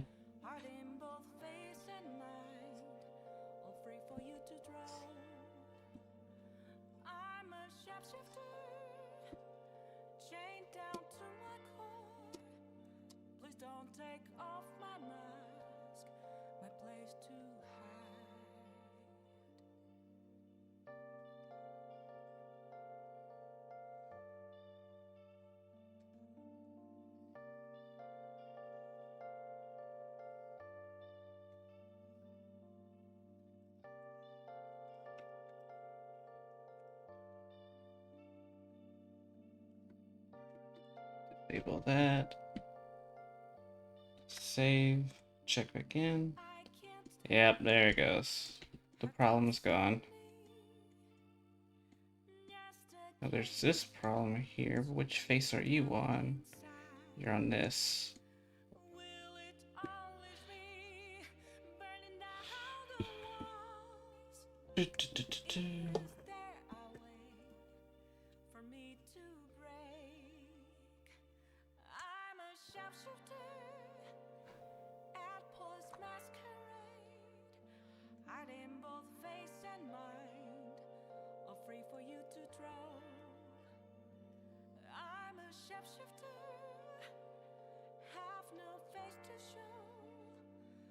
Don't take off my mask, my disguise.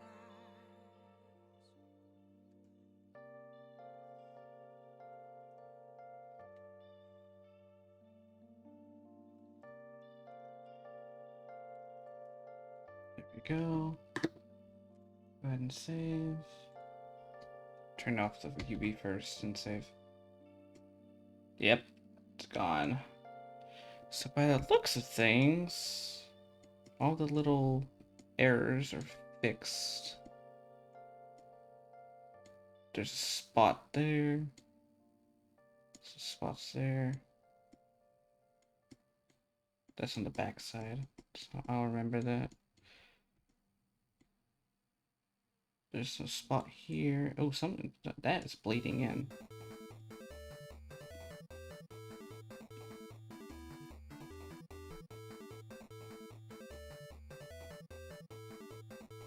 It's the front. I can always turn it off. Don't have to worry about that.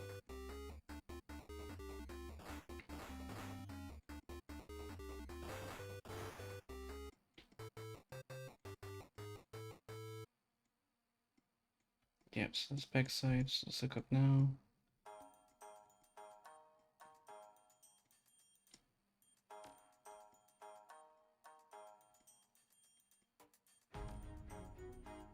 Just that little spot there. Central right side.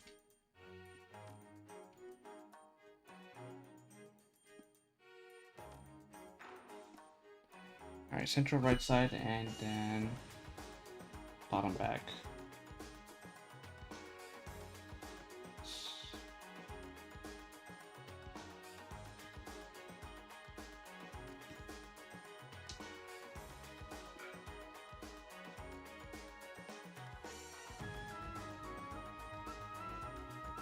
Ah, found you.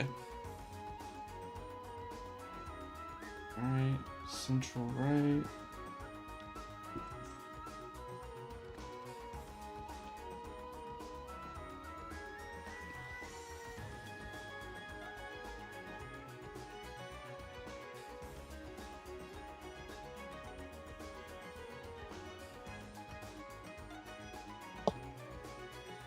This should take care of it.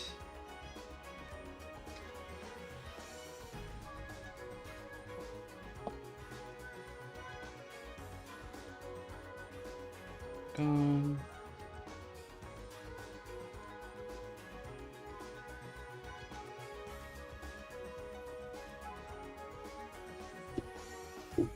Bottom half.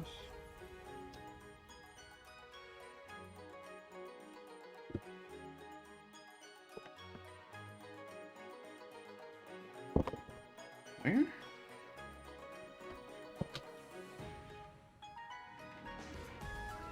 You require Subway Surfers gameplay at the bottom of the screen. You're more than welcome to screen capture your own, and I can probably put it in.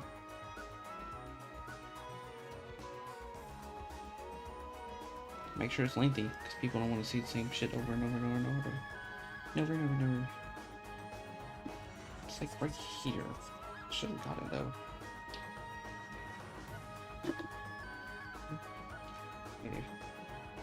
Anyhow, hello Astra, how are you doing?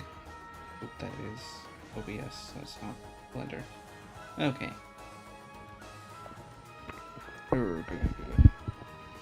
Just a minute. It's still there. Is it not? Maybe it's this here? Going up? Oh, no, it's... I believe it's this face.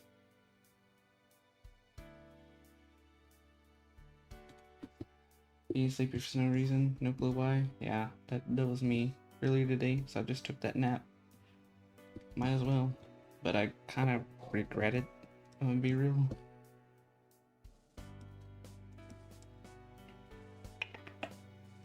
Top right. So it's somewhere around here, this bottom edge.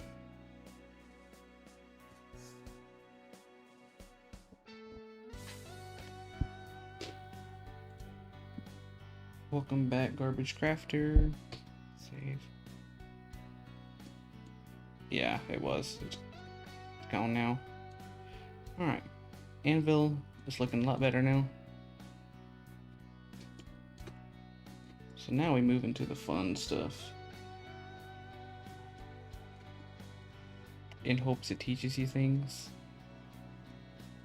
Yeah, I was explaining some cool tech with an add-on earlier.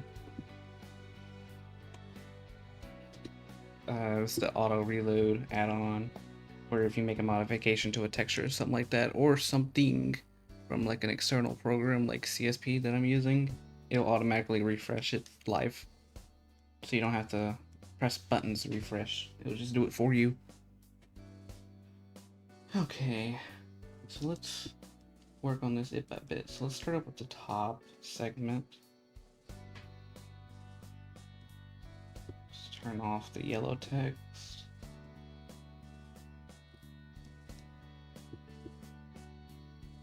Let's do this bit by bit.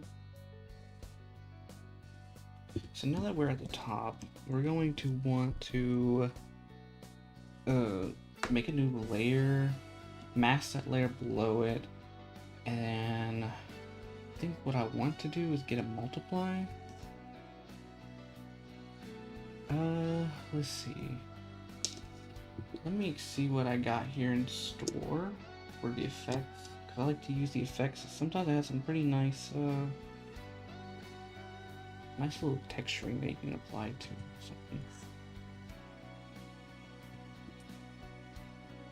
Okay, can use that.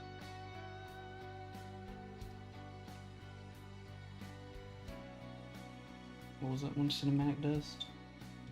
About snow falling.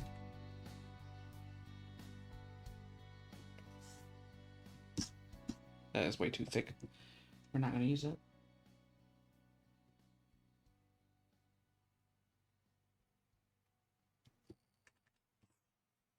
Oh god. That's ugly. And then you have this grunge. I'm not against that.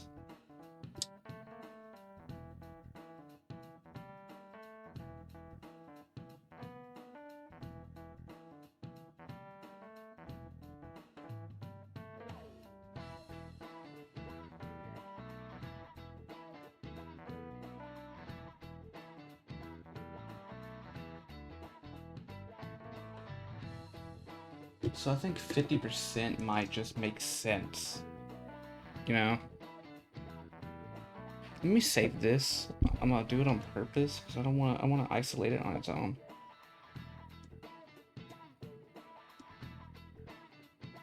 Oh yeah. Yeah.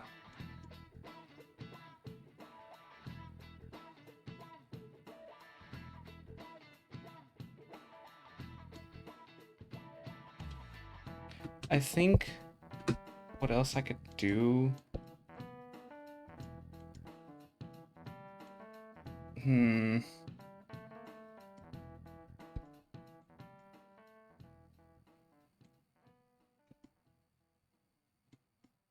Okay, so the next thing I'm gonna do is I'm gonna keep this, but I'm gonna make another masking layer, multiply. Let's get a like maybe a 22% with grunge.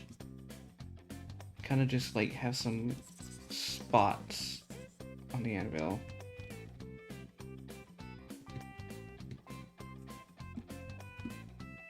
Just like some darker parts. Now, if I do any darker parts on the edges, I do need to make sure I include those into to the next face. That way it transitions seamlessly.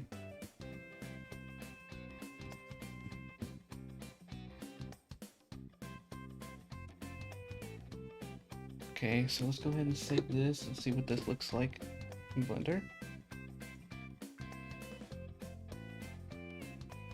Okay.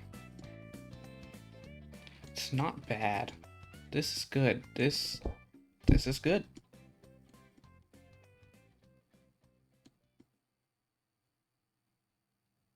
Heck yeah, my friends. Looks like we found our brush for this texture. for the Anvil.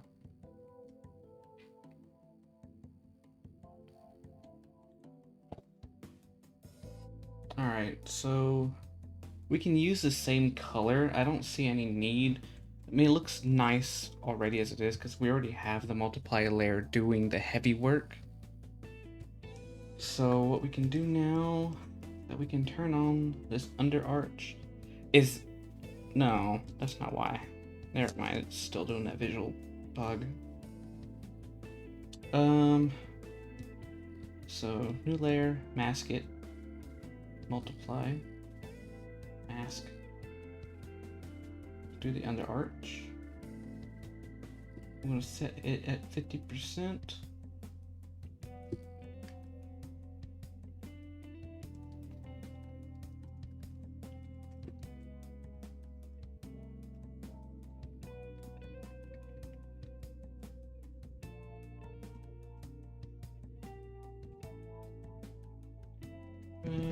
Nope.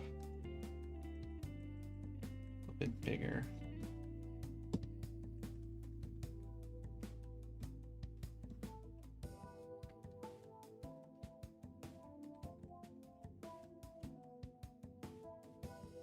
Okay, so it's good to know with this brush, it likes to do what it wants. Oh, okay, that's a problem. That's okay though. We do know what our brush is though. Bring it back to 50%.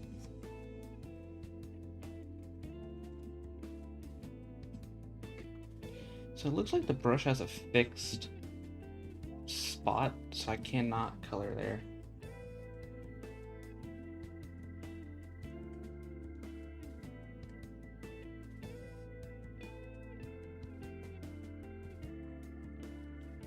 So I think this can be fixed if I make a new layer, mask that one, bring that to that 22% that we're looking for.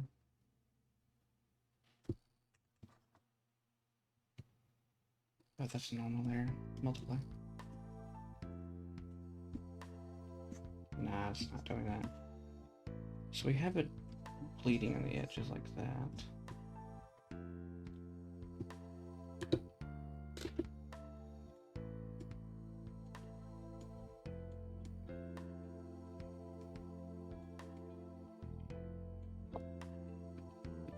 I can't use spacebar. God dang it! Stop it. That's what's bothering me. Is the brush doesn't let you have that freedom. For some reason, because of Blender's lighting, it's making it look darker than it is.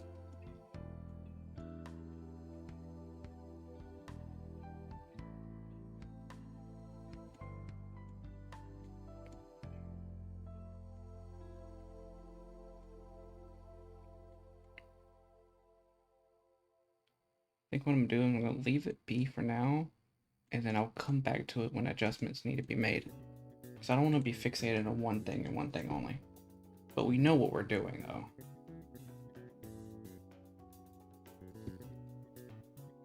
Alright, so this is the top side right. New layer, mask, multiply, 50%. Grunge texture.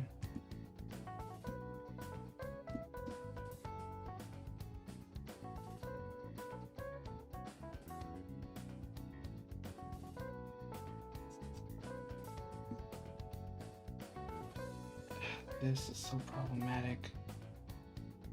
So what I'm gonna do is I'm gonna grab these two, just plunge it at the top. That way it's not so problem. Like an issue. Alright. Multiply. This is gonna be on the right side, so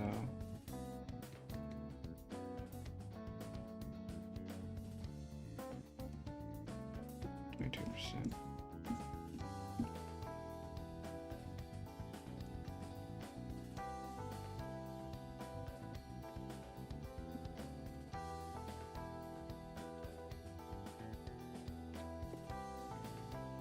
One of the things to also worry about with UV unwrapping is making sure each face has the same size relative to the real space it takes up, so details can be painted the same size and look good. Yes, that's completely fair.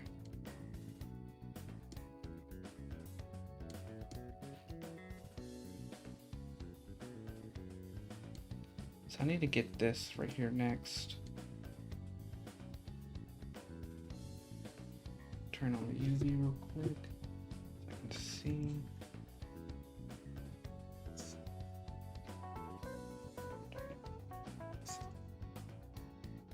Yeah, it looks like it has a set brush orientation. If that makes sense. I can't really do much after that.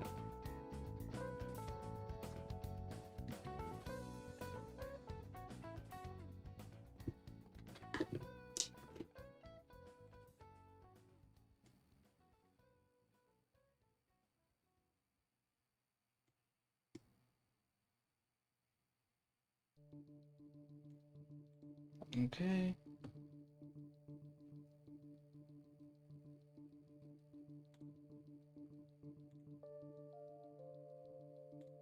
Top left, new layer, multiply, 50%.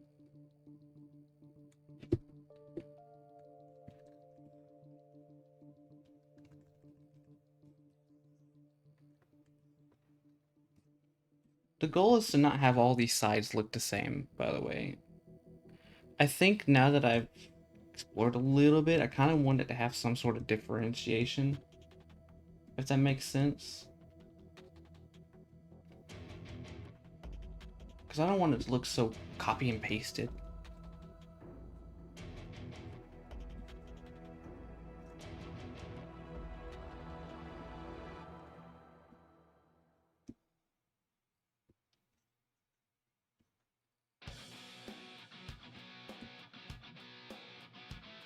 This right here is troublesome. I don't know how I can combat this. Let me see. I'm gonna just test something. Oh, you're serious.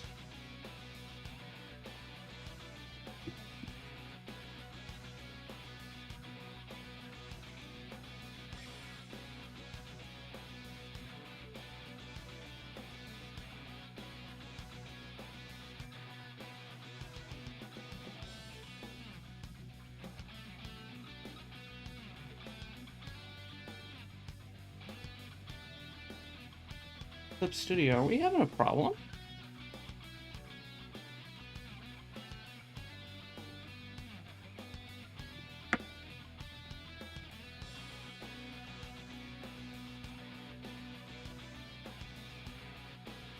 Yes, we are. Interesting. Okay.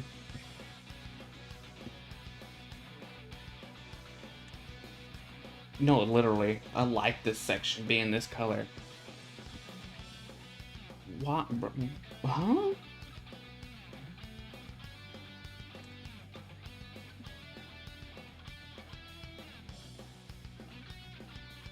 Just like this section. Let's go back to the top because I need to actually do that too.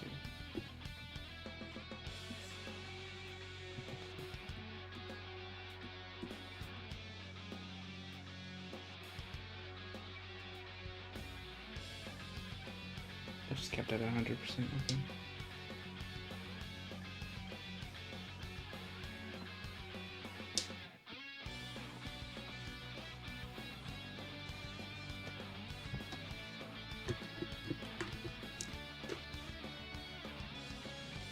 Procreate does the same to you? That's insane. No, I love Clip Studio Paint, but I've never had it do this to me before. That's what's kind of... Yeah, see? I don't like that. I wonder why it's doing this. Because this is a new problem for me.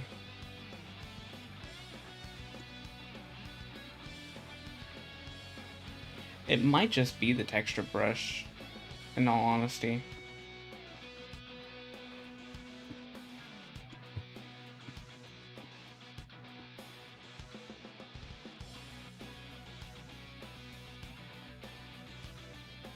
But like I said, I'm not gonna get too fixated on it. Looks like the shadow that I applied is doing its job.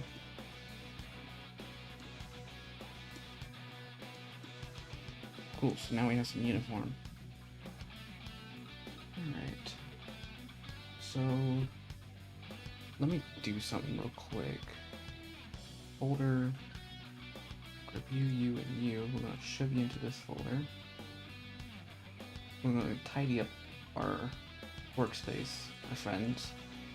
Don't wanna make it look too dirty, too cluttered.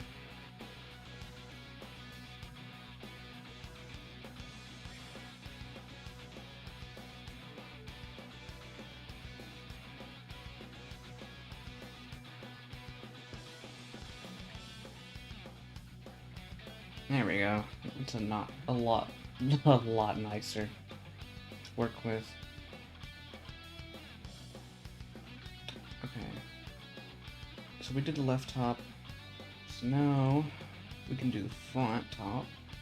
Let's go ahead and make it a folder. Might as well, we're already at it. Multiply. Go back to the texture brush to grunge. So it's at 100. Let's bring it to 50.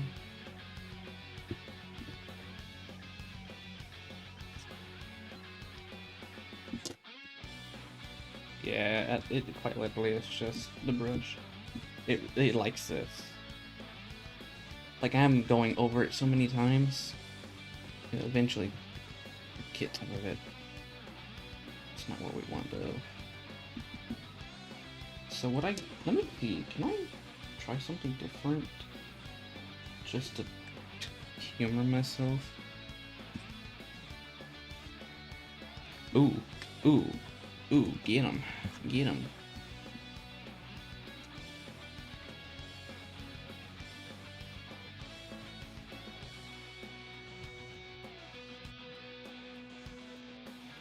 That paint texture, it's making me feel things.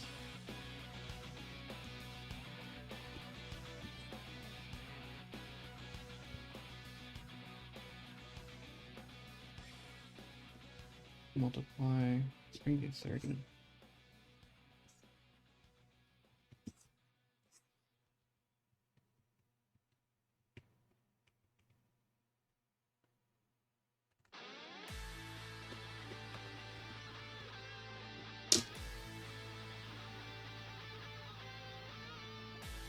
Okay, so that's not gonna work.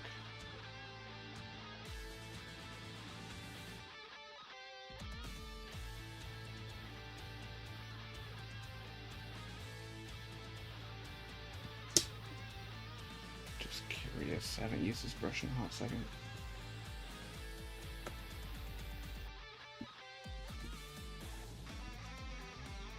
I think some of y'all might notice what I'm trying to do.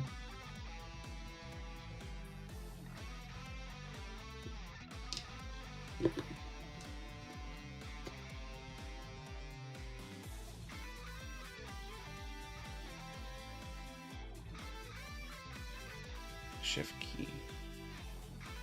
It's this side.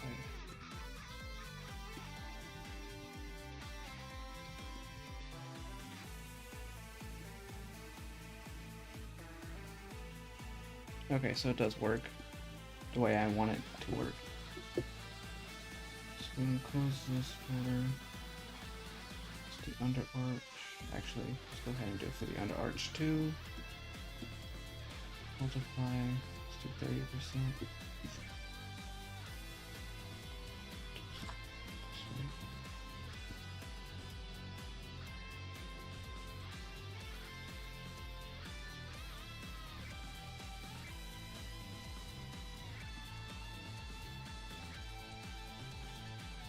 I wonder if it's limited because I'm saving it as a PSD file.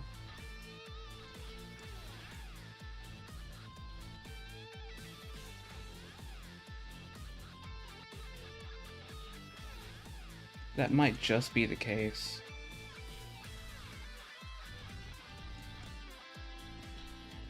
I'm gonna leave the top alone.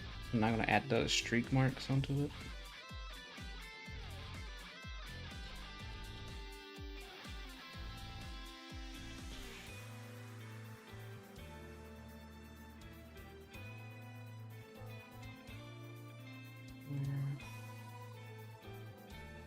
30%.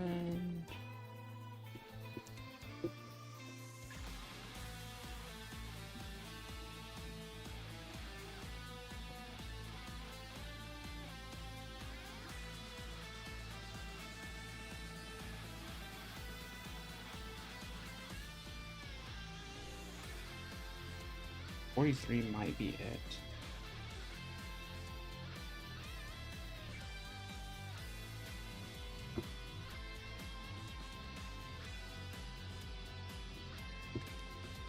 We can go a little darker.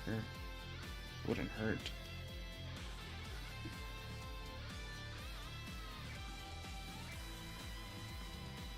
So that means for the top here, I wouldn't mind making it just a tad bit darker, just to compensate.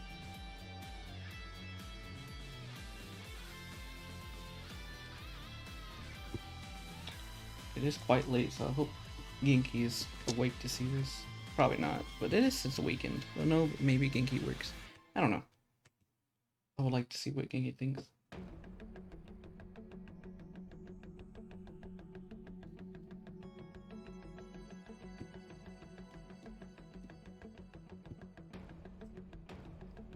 Yeah, that's what I was achieving. Okay.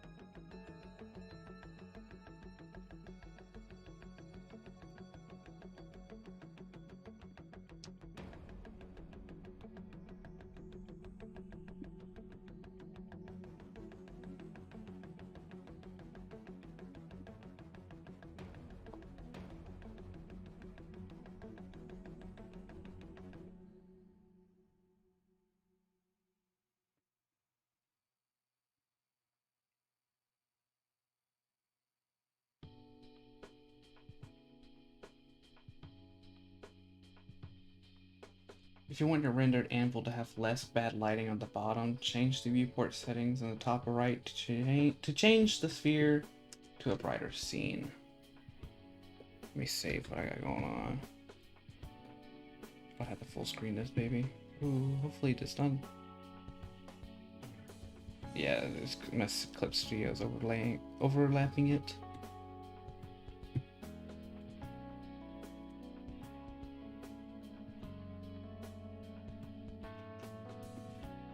Oh, this, yeah, I remember this.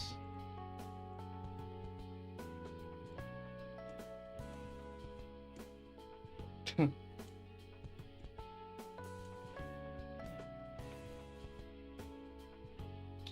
see. Third sphere drop down, affects only the origins, locations, and parents.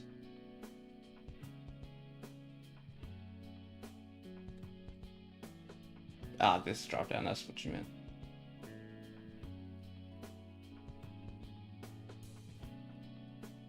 Then click on the HDRI sphere to change it. Ah, so it changes your actual atmosphere.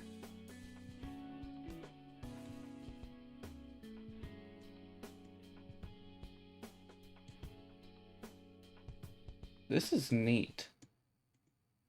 This is honestly cool. Thank you for that tip. This is nice.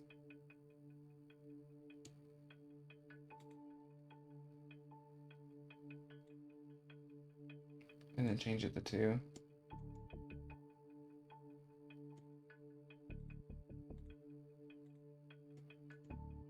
Oh boy.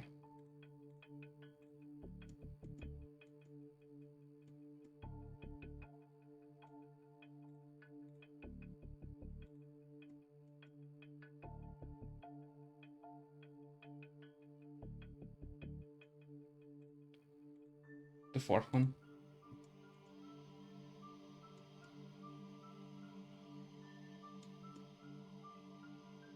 It's not bad.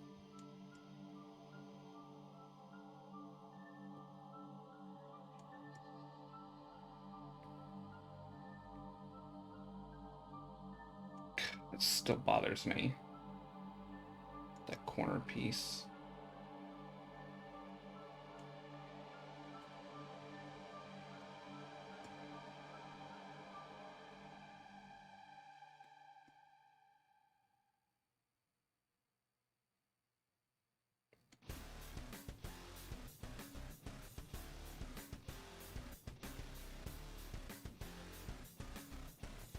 My bad, y'all. I'm actually just trying to see what it'll look like at different angles.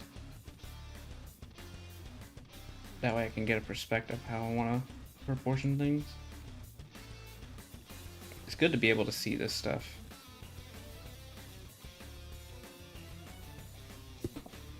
Alright. Next thing we're going to do... So it looks like we finished our top segment. Something's different. I'm missing something. Oh, here it is. That'll do it. That'll do it. Multiply 50%. Texture. Right to the grunge.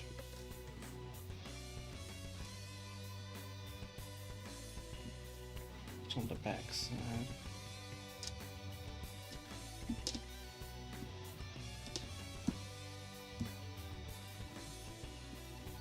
Because this is on the back side.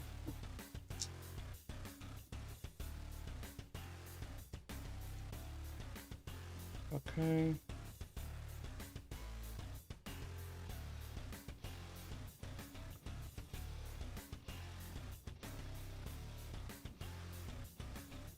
Let's get that airbrush.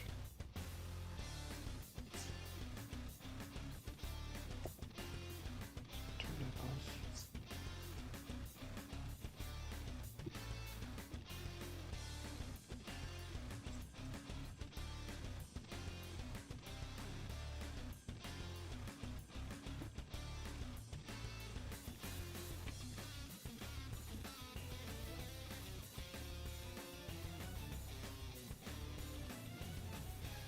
I think we said 43. Let's go back to the grunge. Let's make another multiplier layer. 20 some.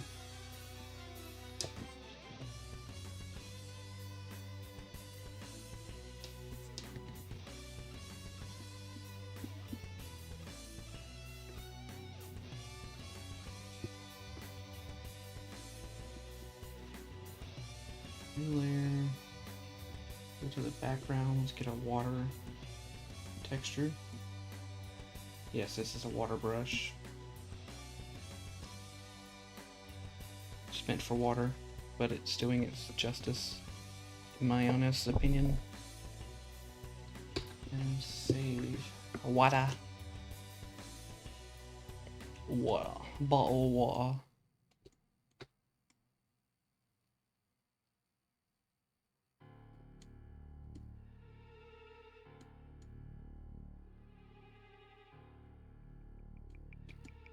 Oh, was that on purpose?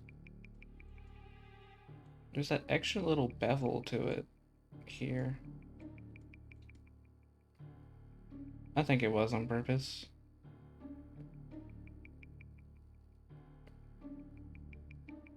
Yeah.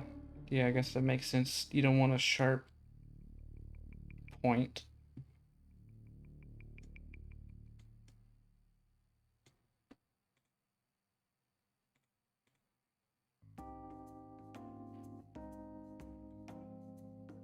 Let's see. It wouldn't hurt to increase my size for the blender overlay.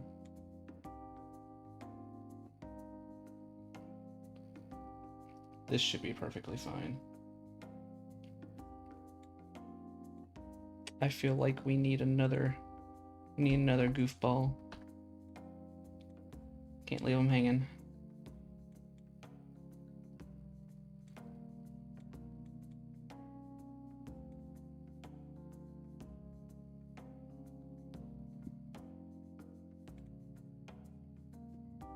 Don't mind explaining what masking does.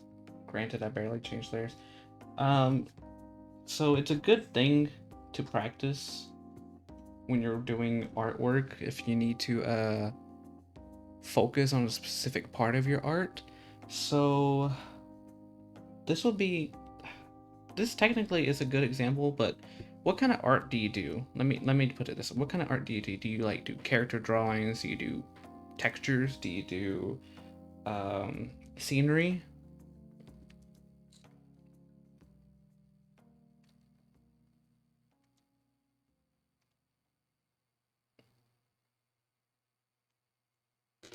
If I've seen your PFP on Discord, I would have to look at Discord just to refresh myself.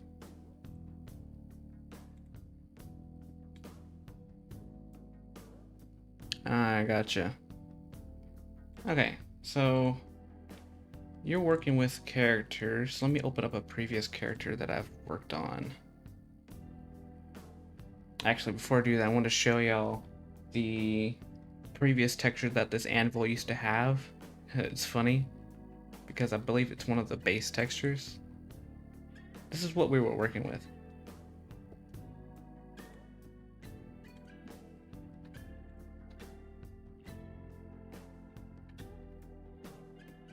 That's the old texture.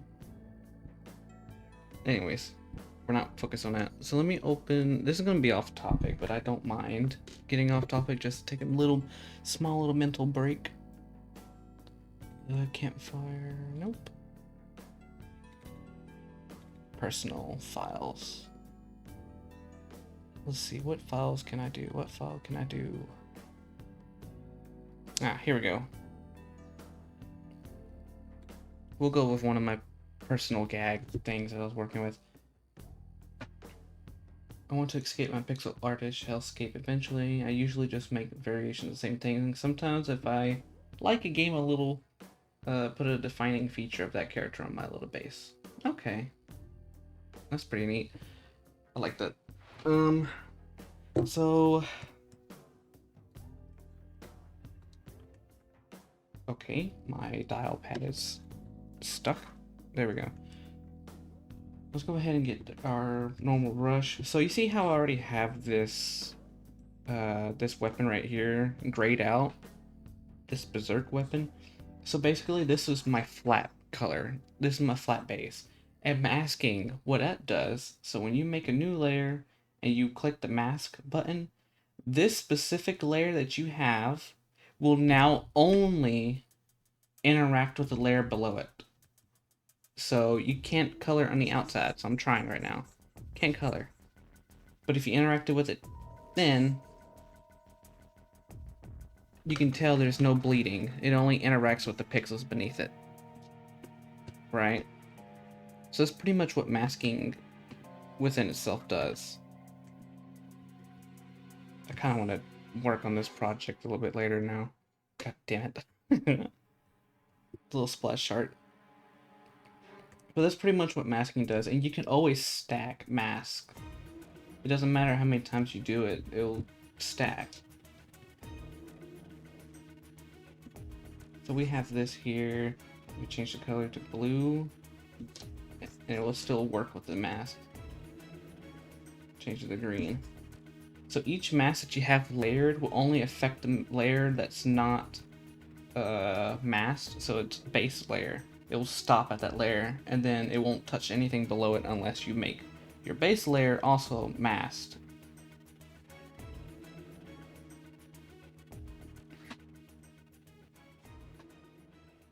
It's kind of like advanced layering in a way, but Honkage's description makes more sense.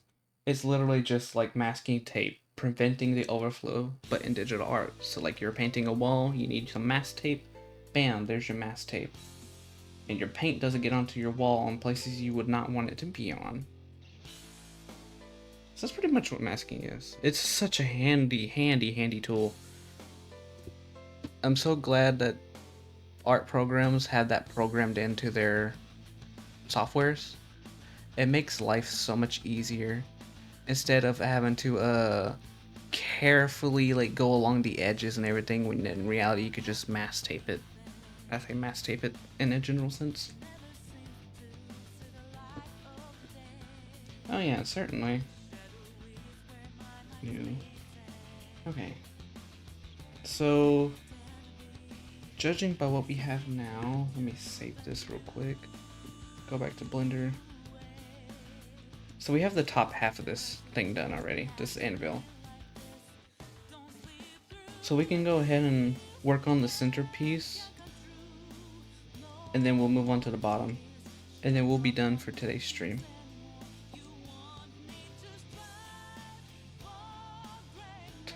The top of the anvil is honestly addicting to look at. But off stream, I'm going to be adding just a little bit more detail to the anvil, like little cracks and whatnot. And maybe like some darker spots. Because my streams usually don't last that long. They kind of just sit for like 3 hours, maybe. I really pushed it in one of my streams and did 4-hour stream. That one, that one blew me over.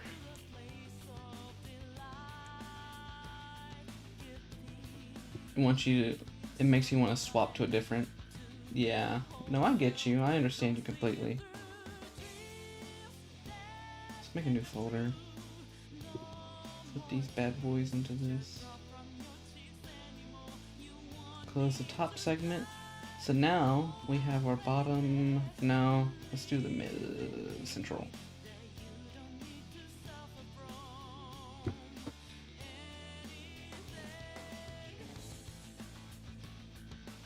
I think in general it would just be labeled as art, as Shade said. Shed. Oh God, Shade. Yeah, it's pretty much just categorized in art as art.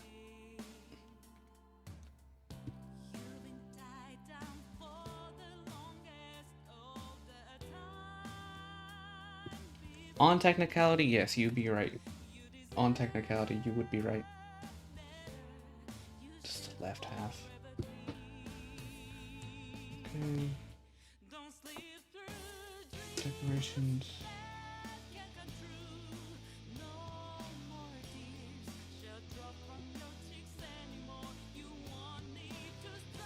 $128 by $128. Oh, that hurts me. If you don't mind me asking, what or how old is your tablet or iOS device? Because that's what Procreate runs on. Oh, this pissed me off.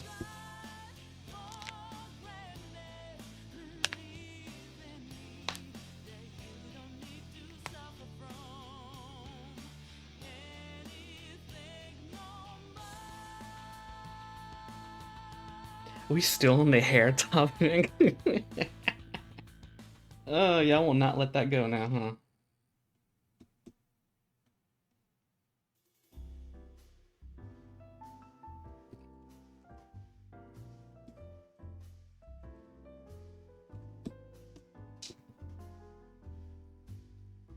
You think it's 5 years old? iPad 9th gen. Okay, so it should be able to handle what I'm about to give you. So for now on, when you work on your profile pictures, just do 1048 by 1048 at 72 DPI.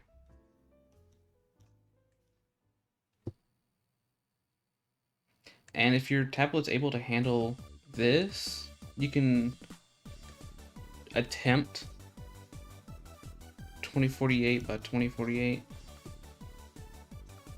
and then do 300 DPI.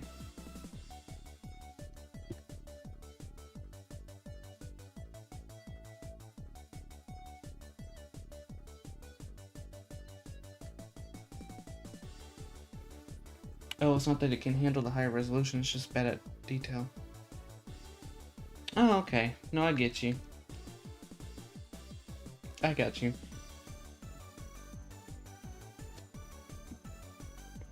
But if you want to explore into doing details, I would I would look into going up at a higher resolution.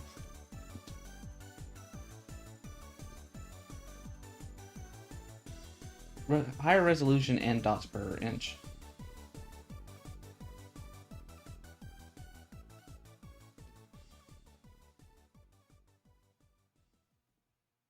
$128. Try 428 by 428, 72 DPI. Because that's extremely small. 128? I think we're looking at like that small. And then that 420 or 428 would be like that.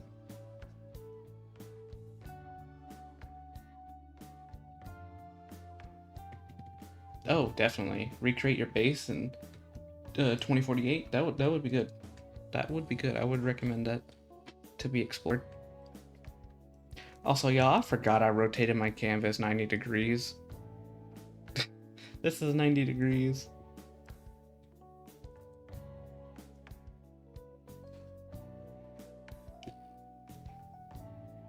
Okay, what did I do? Okay.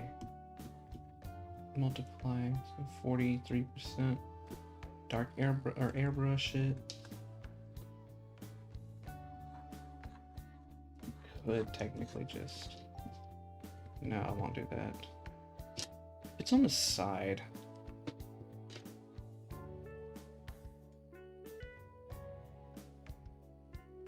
I think what I'm gonna do is I'm gonna make it dark here at the top and then also do it down here where it transitions just a bit.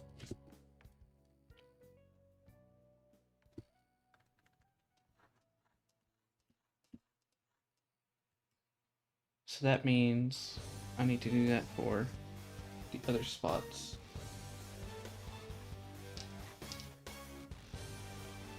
So let me go back to the top segment.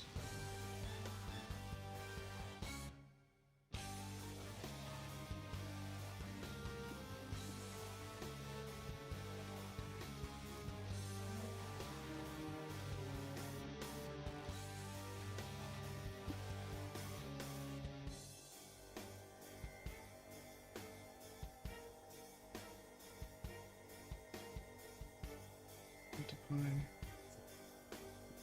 Transition. So.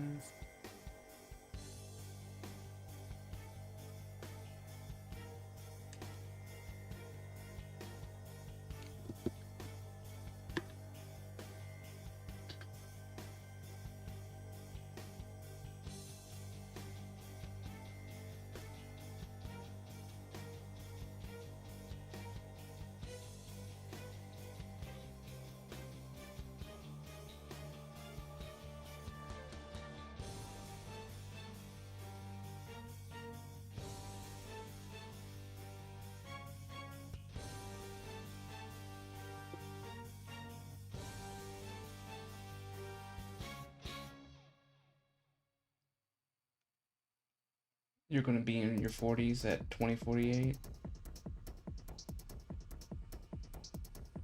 I have to name my hair Bramble. But yeah, I enjoy pixel art as drawing, but it's so limited detail-wise, especially in my more recent PFP.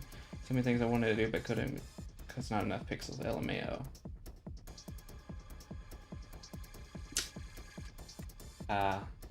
Yeah, ESK is just abbreviation for ESC.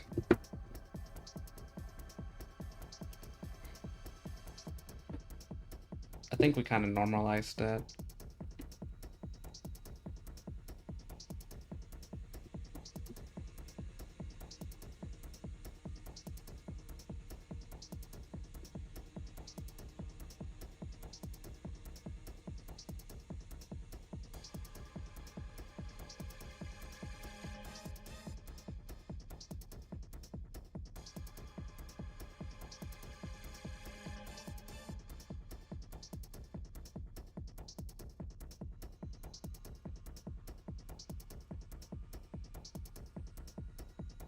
Multiply texture brush.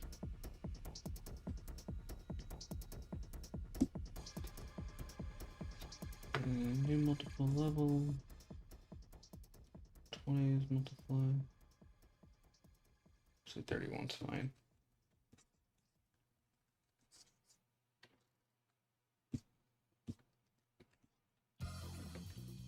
Okay. New multiply level. Go to 43. Airbrush.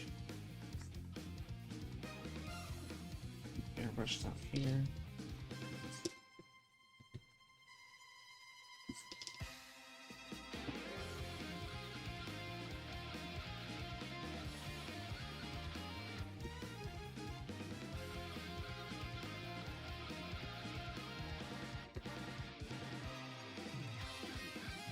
It's like for me, I'm heading to bed now. Okay, Genki. Bye bye now. Have a good night. Hopefully, you have a good rest.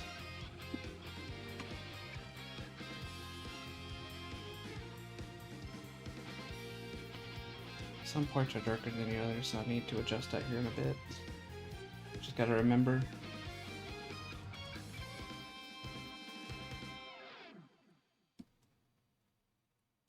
And then new multiply level.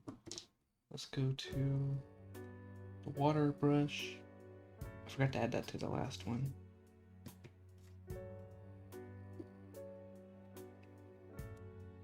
Lower the opacity on that.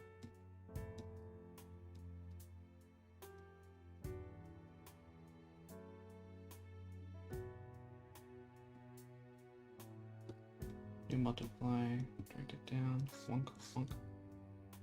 Lower opacity. There we go. Now we're not forgetting things.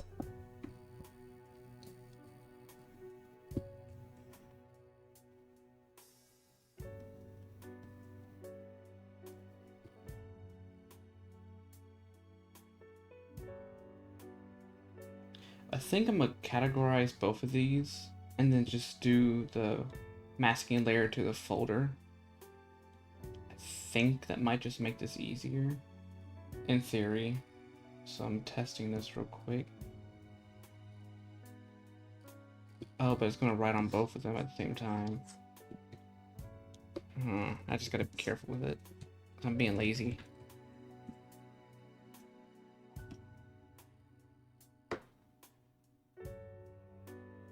Come on, give me 50%.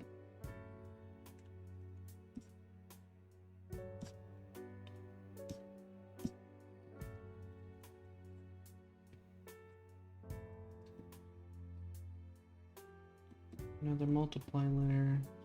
20.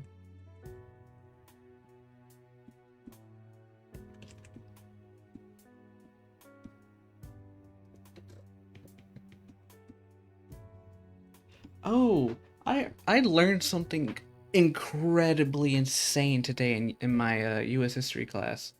So back in the day, like around like maybe a little before the 1990s, so maybe 18, somewhere in late 1800s,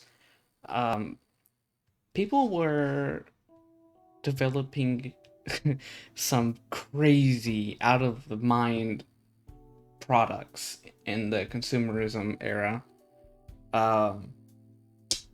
So a lot of a lot of people wanted to make money.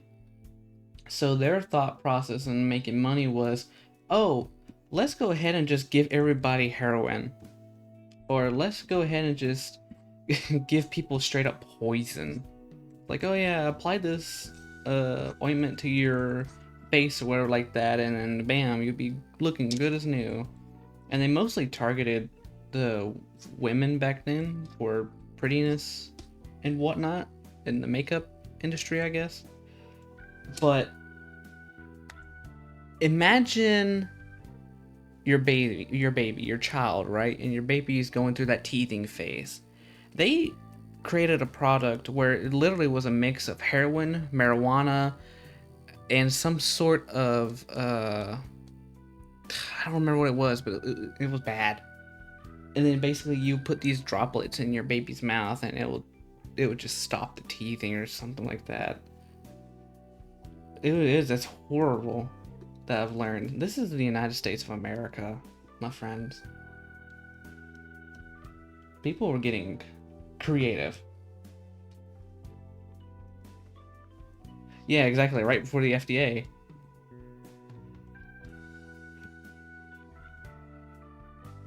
So as I'm hearing about this stuff, and I'm over here thinking in my head, it's like, oh my god, all this happened before the FDA, the FTC?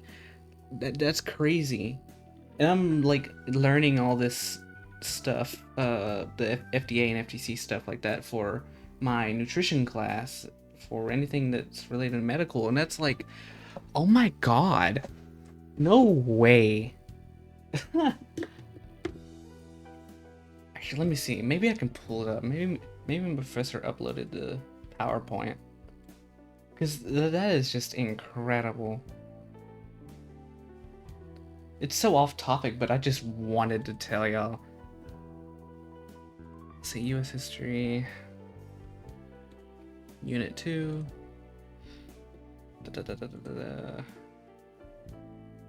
Yeah, here it is. I'm gonna download this PowerPoint real quick.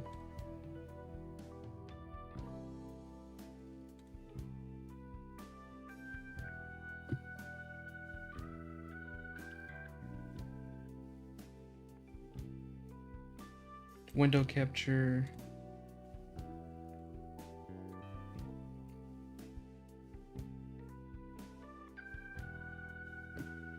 Okay. Check this bonkers out.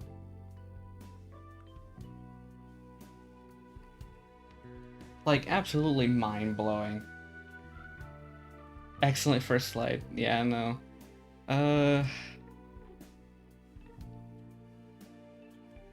Here we go. So, like, here is some of the stuff that they were advertising. Like, wash away fat and years of age with Lamar reducing soap. They were advertising soap as a way to get rid of your aging and wash away fat buildup. Like if you had a double chin or if you had a lot of fat dangling from your arms. And I can't show that one on stream. They had things like the female remedies. That was pretty much just like a really high percentage of alcohol. That's literally what it was. They had some balsam for lungs, alcohol 14%, heroin 1 to 5 grams, chloroform for 2 minutes. And this was the best and safest cough remedy in all diseases of the throat and lungs. Don't think I can. Okay, so this one right here says, "Men, it is no fun to live with a wife with the nerves," in quotes. This literally was just like imagine Alka-Seltzer but with like drugs, pretty much. You you spiked your wife's water, and then you have cough syrup, alcohol less than 1%, cannabis, chloroform, and morphine. Like, why? How did? And then we had more of the soap thing. You put arsenic on your face. They let you put arsenic. Medicated arsenic, they claimed. Then they promoted cocaine, putting cocaine in your hair to relieve dandruff, killing the dandruff or relieving some sort of head irritation. You literally just sprinkle cocaine in your hair, rub it in, and you like get a whiff of that cocaine. You're like, oh, this must just be one of those good days. And then I find this one just absolutely humorous. That they were advertising cocaine toothache drops, and at a price of 15 cents back then, for sale by all druggists. It's funny because they have children on the advertisement. Like, what? And crazy enough, I remember hearing about Coca-Cola being founded on cocaine, and it was being advertised specifically for headaches or relief mental physical exhaustion. And then Dr. Pepper. So the drink, they were free from caffeine and cocaine. And you know what the funny thing is about this particular advertisement was that nobody was concerned about the cocaine. What they were concerned about was the caffeine. They threw up all up. They threw up all the walls. They went all up on the walls over caffeine being removed from the Dr. Pepper. Caffeine rather than the cocaine. And then they had a soothing syrup for the teething children. Yeah, I already explained what that was earlier. Okay, so here's the. Oh god, this made me cringe. Sleepless baby, use Londonem, whatever it's called again. I mispronounced it. This is poison. This is poison. Aids in pain relief, yellow fever, cardiac disease, colds, dysentery, and excessive secretions. Look at the dosages. For a 5-day-old, 5 drops. For a 2-week-old, 8 drops. 5 years old, 25 drops. An adult, a full-ass teaspoon. This is opium and alcohol mix. It's exactly what my professor said, Astra. She said, like, you would take this one night and then you might as well just be your last night. Holy shit. And then we had asthma cigarettes. You know, kind of counterintuitive on its own. Asthma cigarettes.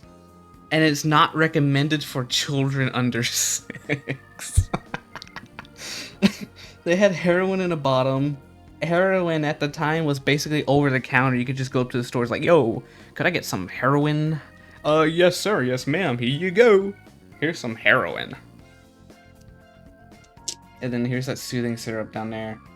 Cures wind, something is, or loads. I can't really read that. And then we have whiskey toothpaste. You know, white fight or hygiene. How about we just enjoy it? Let's put 6 proof bourbon or whiskey or scotch or whatever you have on your in your mouth.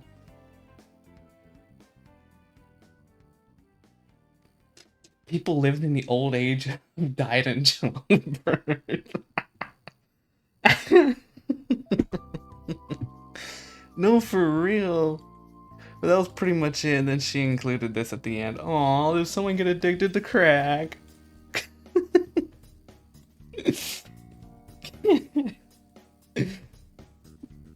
Oh my god. Oh man, that was today's lecture was just great. I love today's lecture. Fucking hell.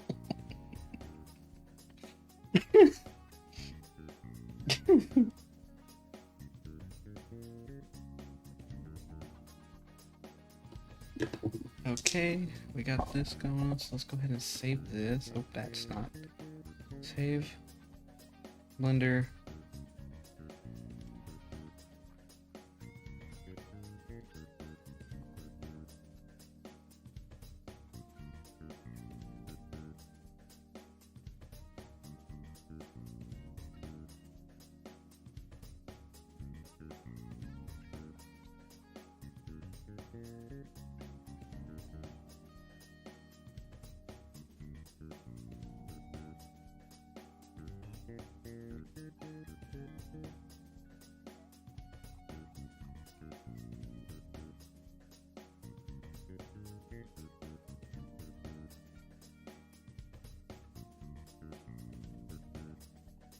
Okay.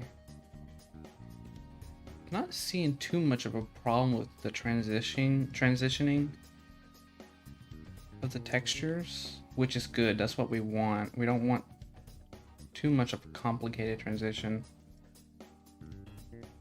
I think I need to fix that and implement it over here, because I also have that going on back here as well. Same for this side. So I need to do that real quick. This stream has become more interesting. Well, I'm glad it's become at least somewhat interesting. Like, I know I'm working on textures. I'm not sure how many people find that entertaining. Well, I'm sure y'all have. Y'all stuck around to this point. Multiply.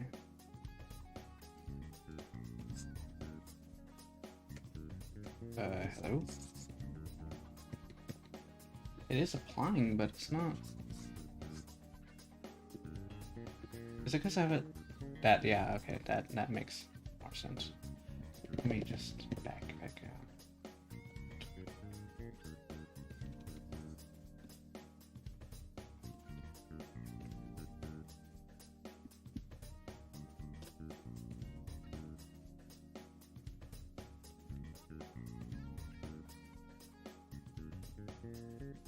Learning about art and history. Yeah, it was kind of funny. Like, there's almost actually a class for that. But there's actually... Fucking hell.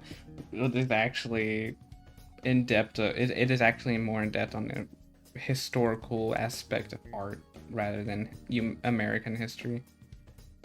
Let's go back to this.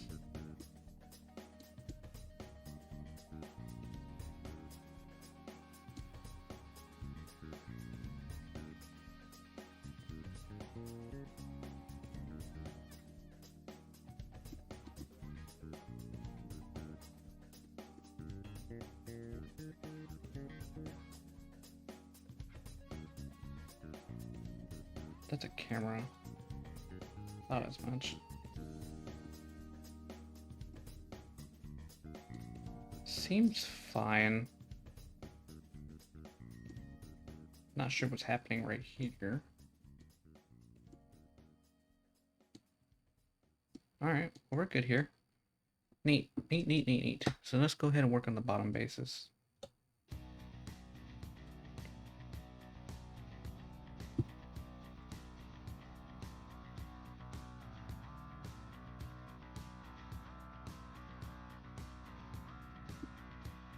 Right.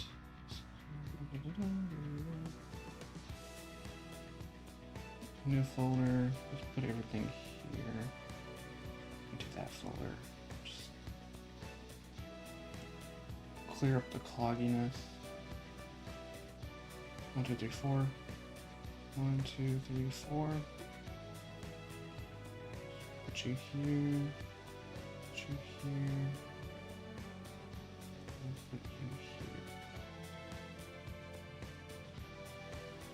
Put you into that. Put this. Put you into that. Put you into that. All right.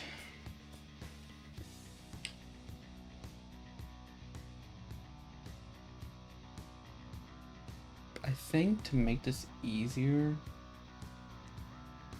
I'm gonna put these two in the same. Get rid of this folder. Just apply so we can get the hell on out of here. The boys gotta go eat. Effect grunge. So we have a grunge now.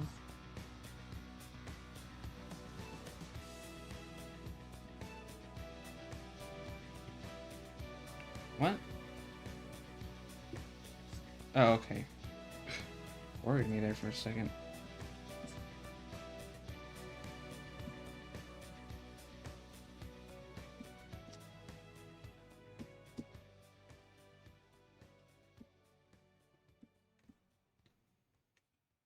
Okay.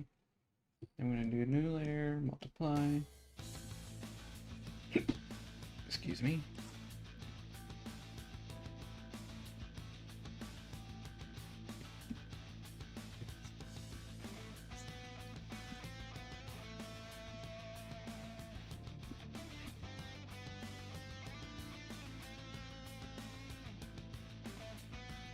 New layer, multiply. Make sure we mask that layer. Let's bring you to 43.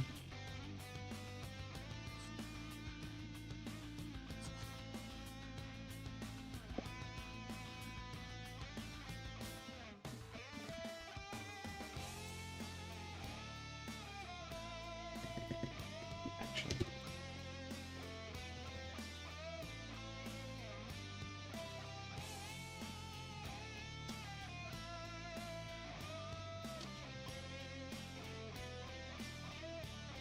Set there.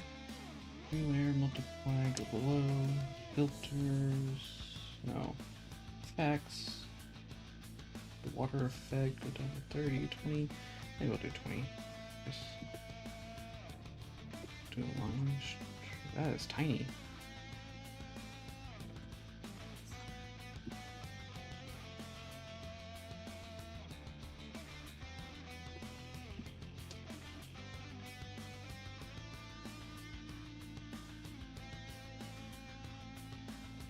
Looks fine to me. And then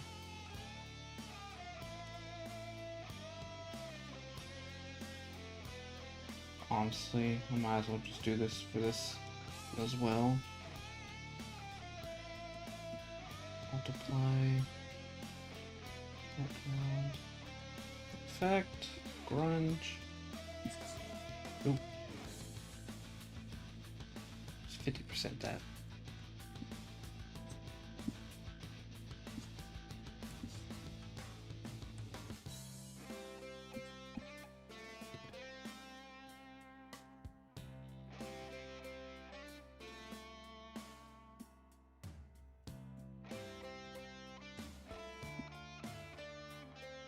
Multiply, new layer.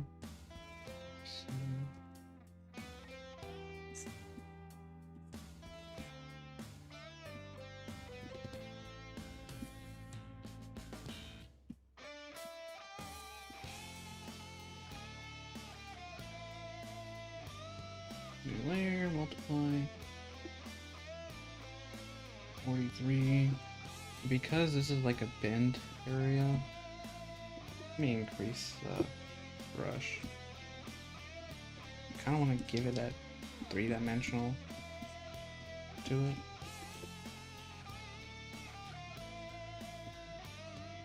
It's kind of shifting like that.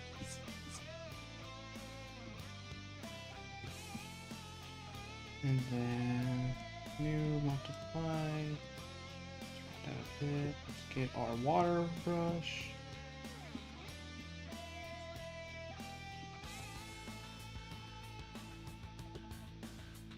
Heck yeah. Okay, so we saved this. Let's go to Blender.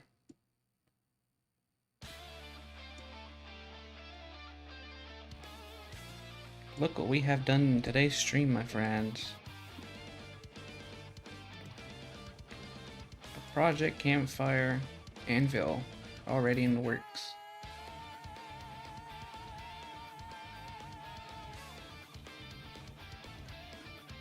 So what I'm gonna do real quick is apply a filter. Let's close that.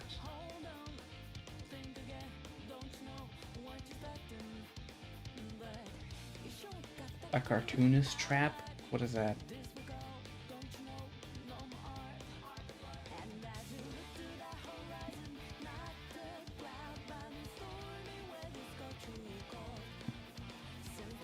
Open. Campfire.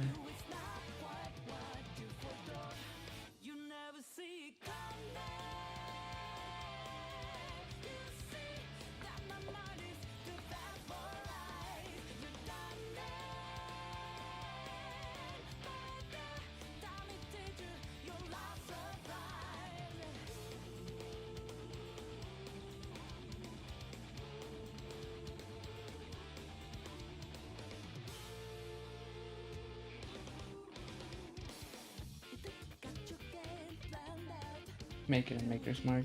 Rope trees at the ground. Embedded on the anvil.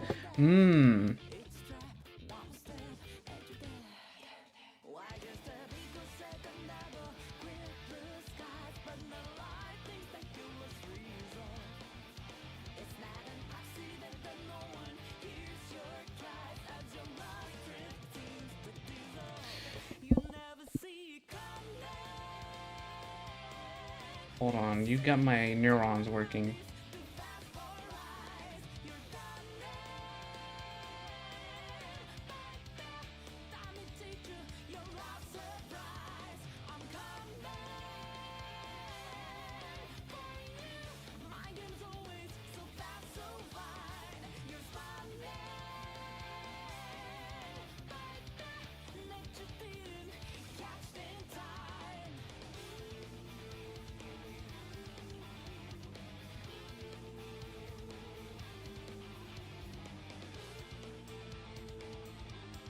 Yeah, I know what they're talking about.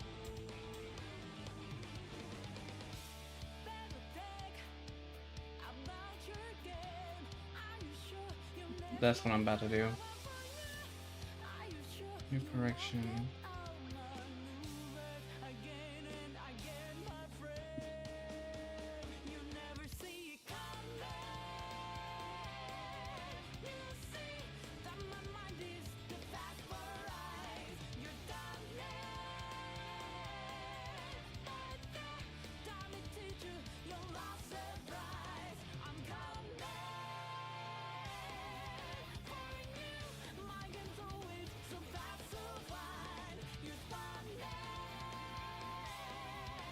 Yeah.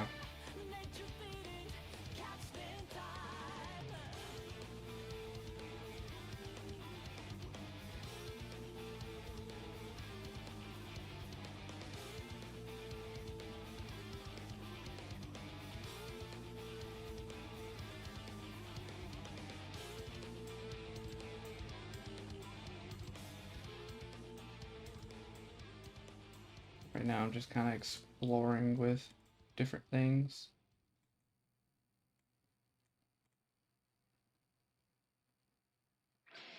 I think overlay just does it.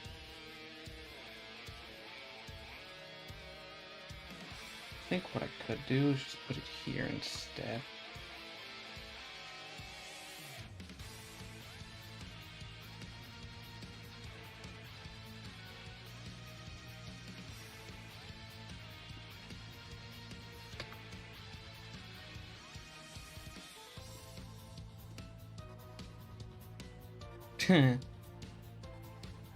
Not how I envisioned it, so we're not going to do that.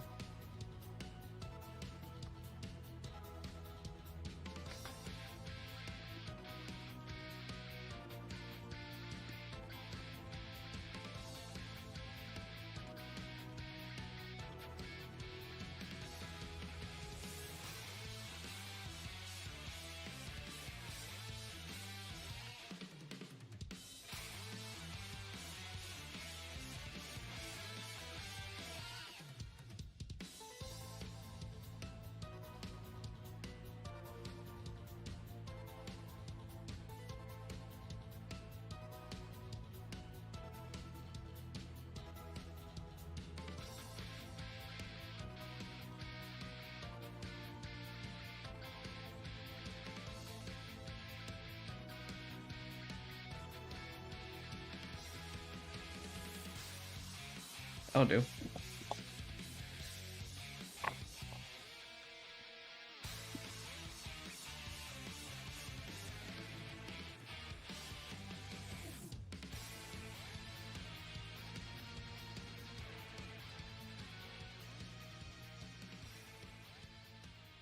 Yeah, technically I can, so I can work on that real quick.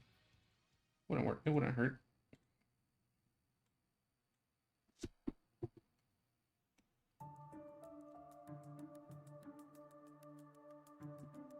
So I think what I want to do.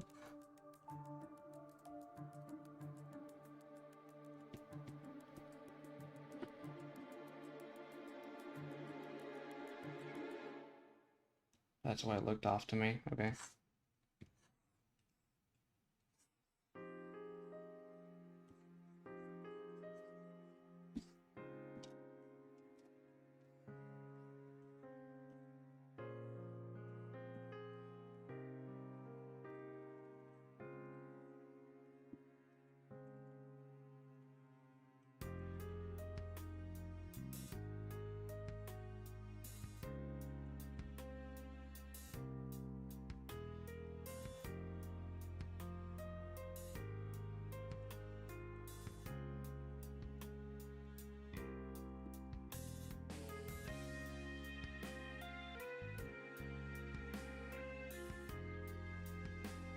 And if we save it, look back.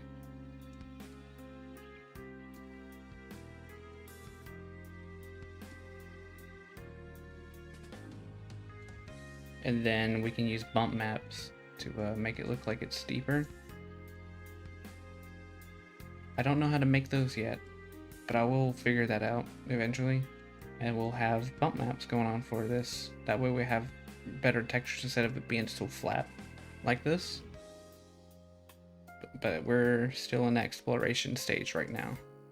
But I really like that idea of embossing it or putting like some sort of mark for the anvil.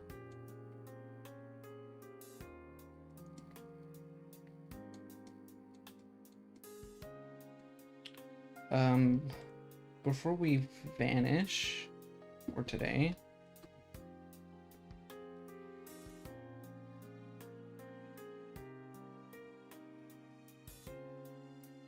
oh, is that so? Are you in the Project Campfire Discord, Honkage?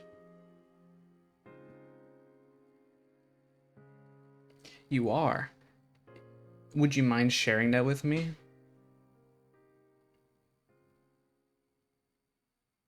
Oh my goodness, Honkage. Not honk. Uh, I'm using my phone for Twitch chat and my eyes made your name look like honk. I'm I am so sorry. Yes, I am Hasako on Discord. It's really easy to find me. But I would love to know about this workflow and how I can implement it into this type of work. So the next thing I want to do,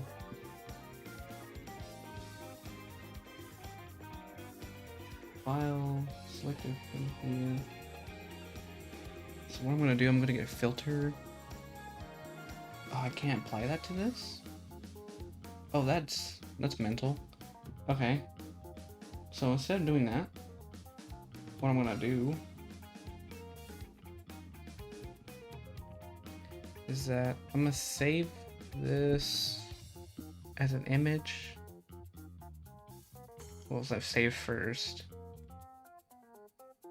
Save as PNG.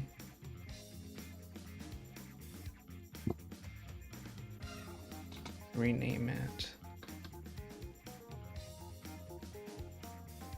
And then open.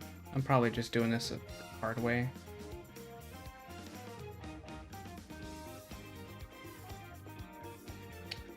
Open.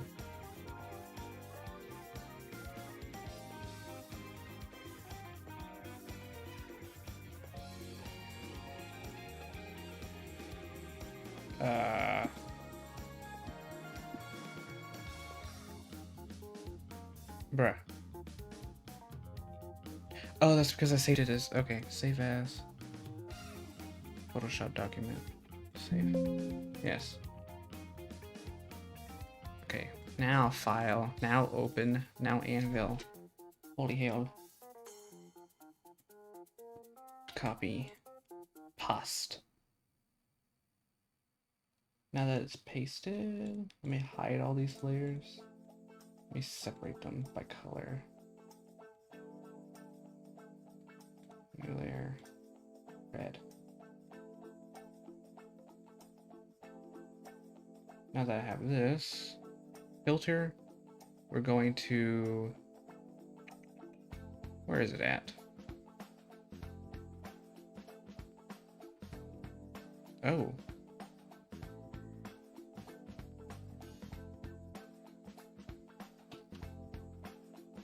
There it is. Here it is. Noise.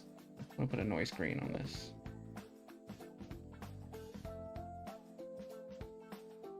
Ooh, boy.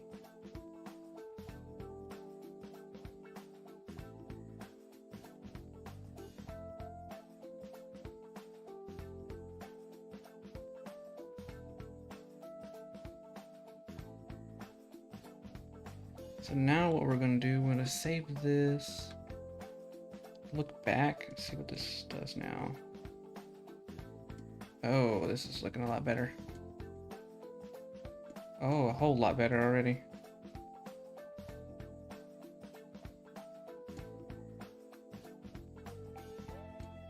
I would just look back at chat. Yes, that would be much appreciated.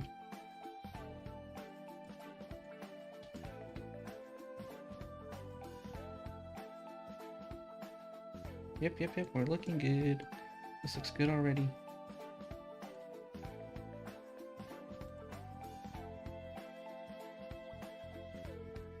I'm gonna take a screenshot. Come on. Let me access it. Thank you. Screen captured.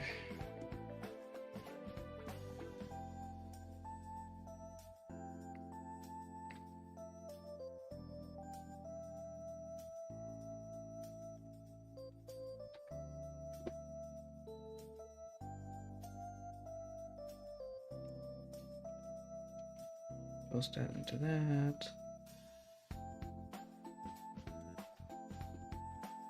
I gotta get multiple angles now.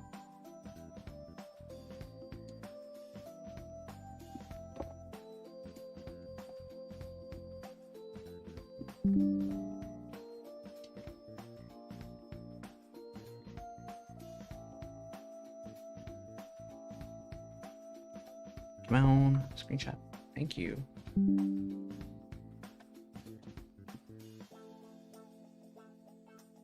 Sweet.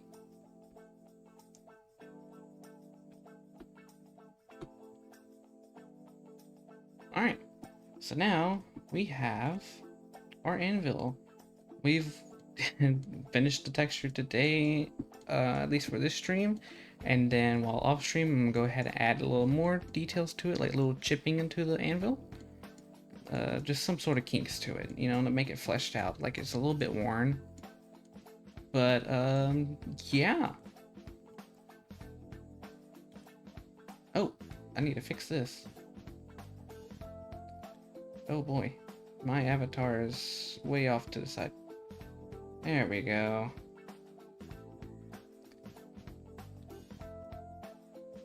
Nice. And yeah, I don't have arms. No, I'm just a floating little being. Here, if it helps. This is the wrong one.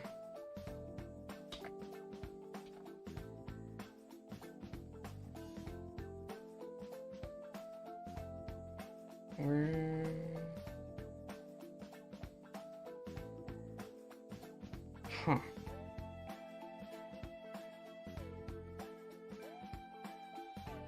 Guess it didn't copyright, so let's delete that.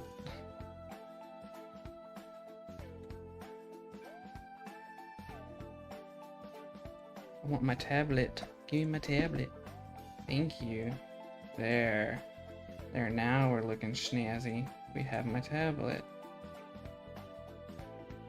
Avatar. Let's move you here.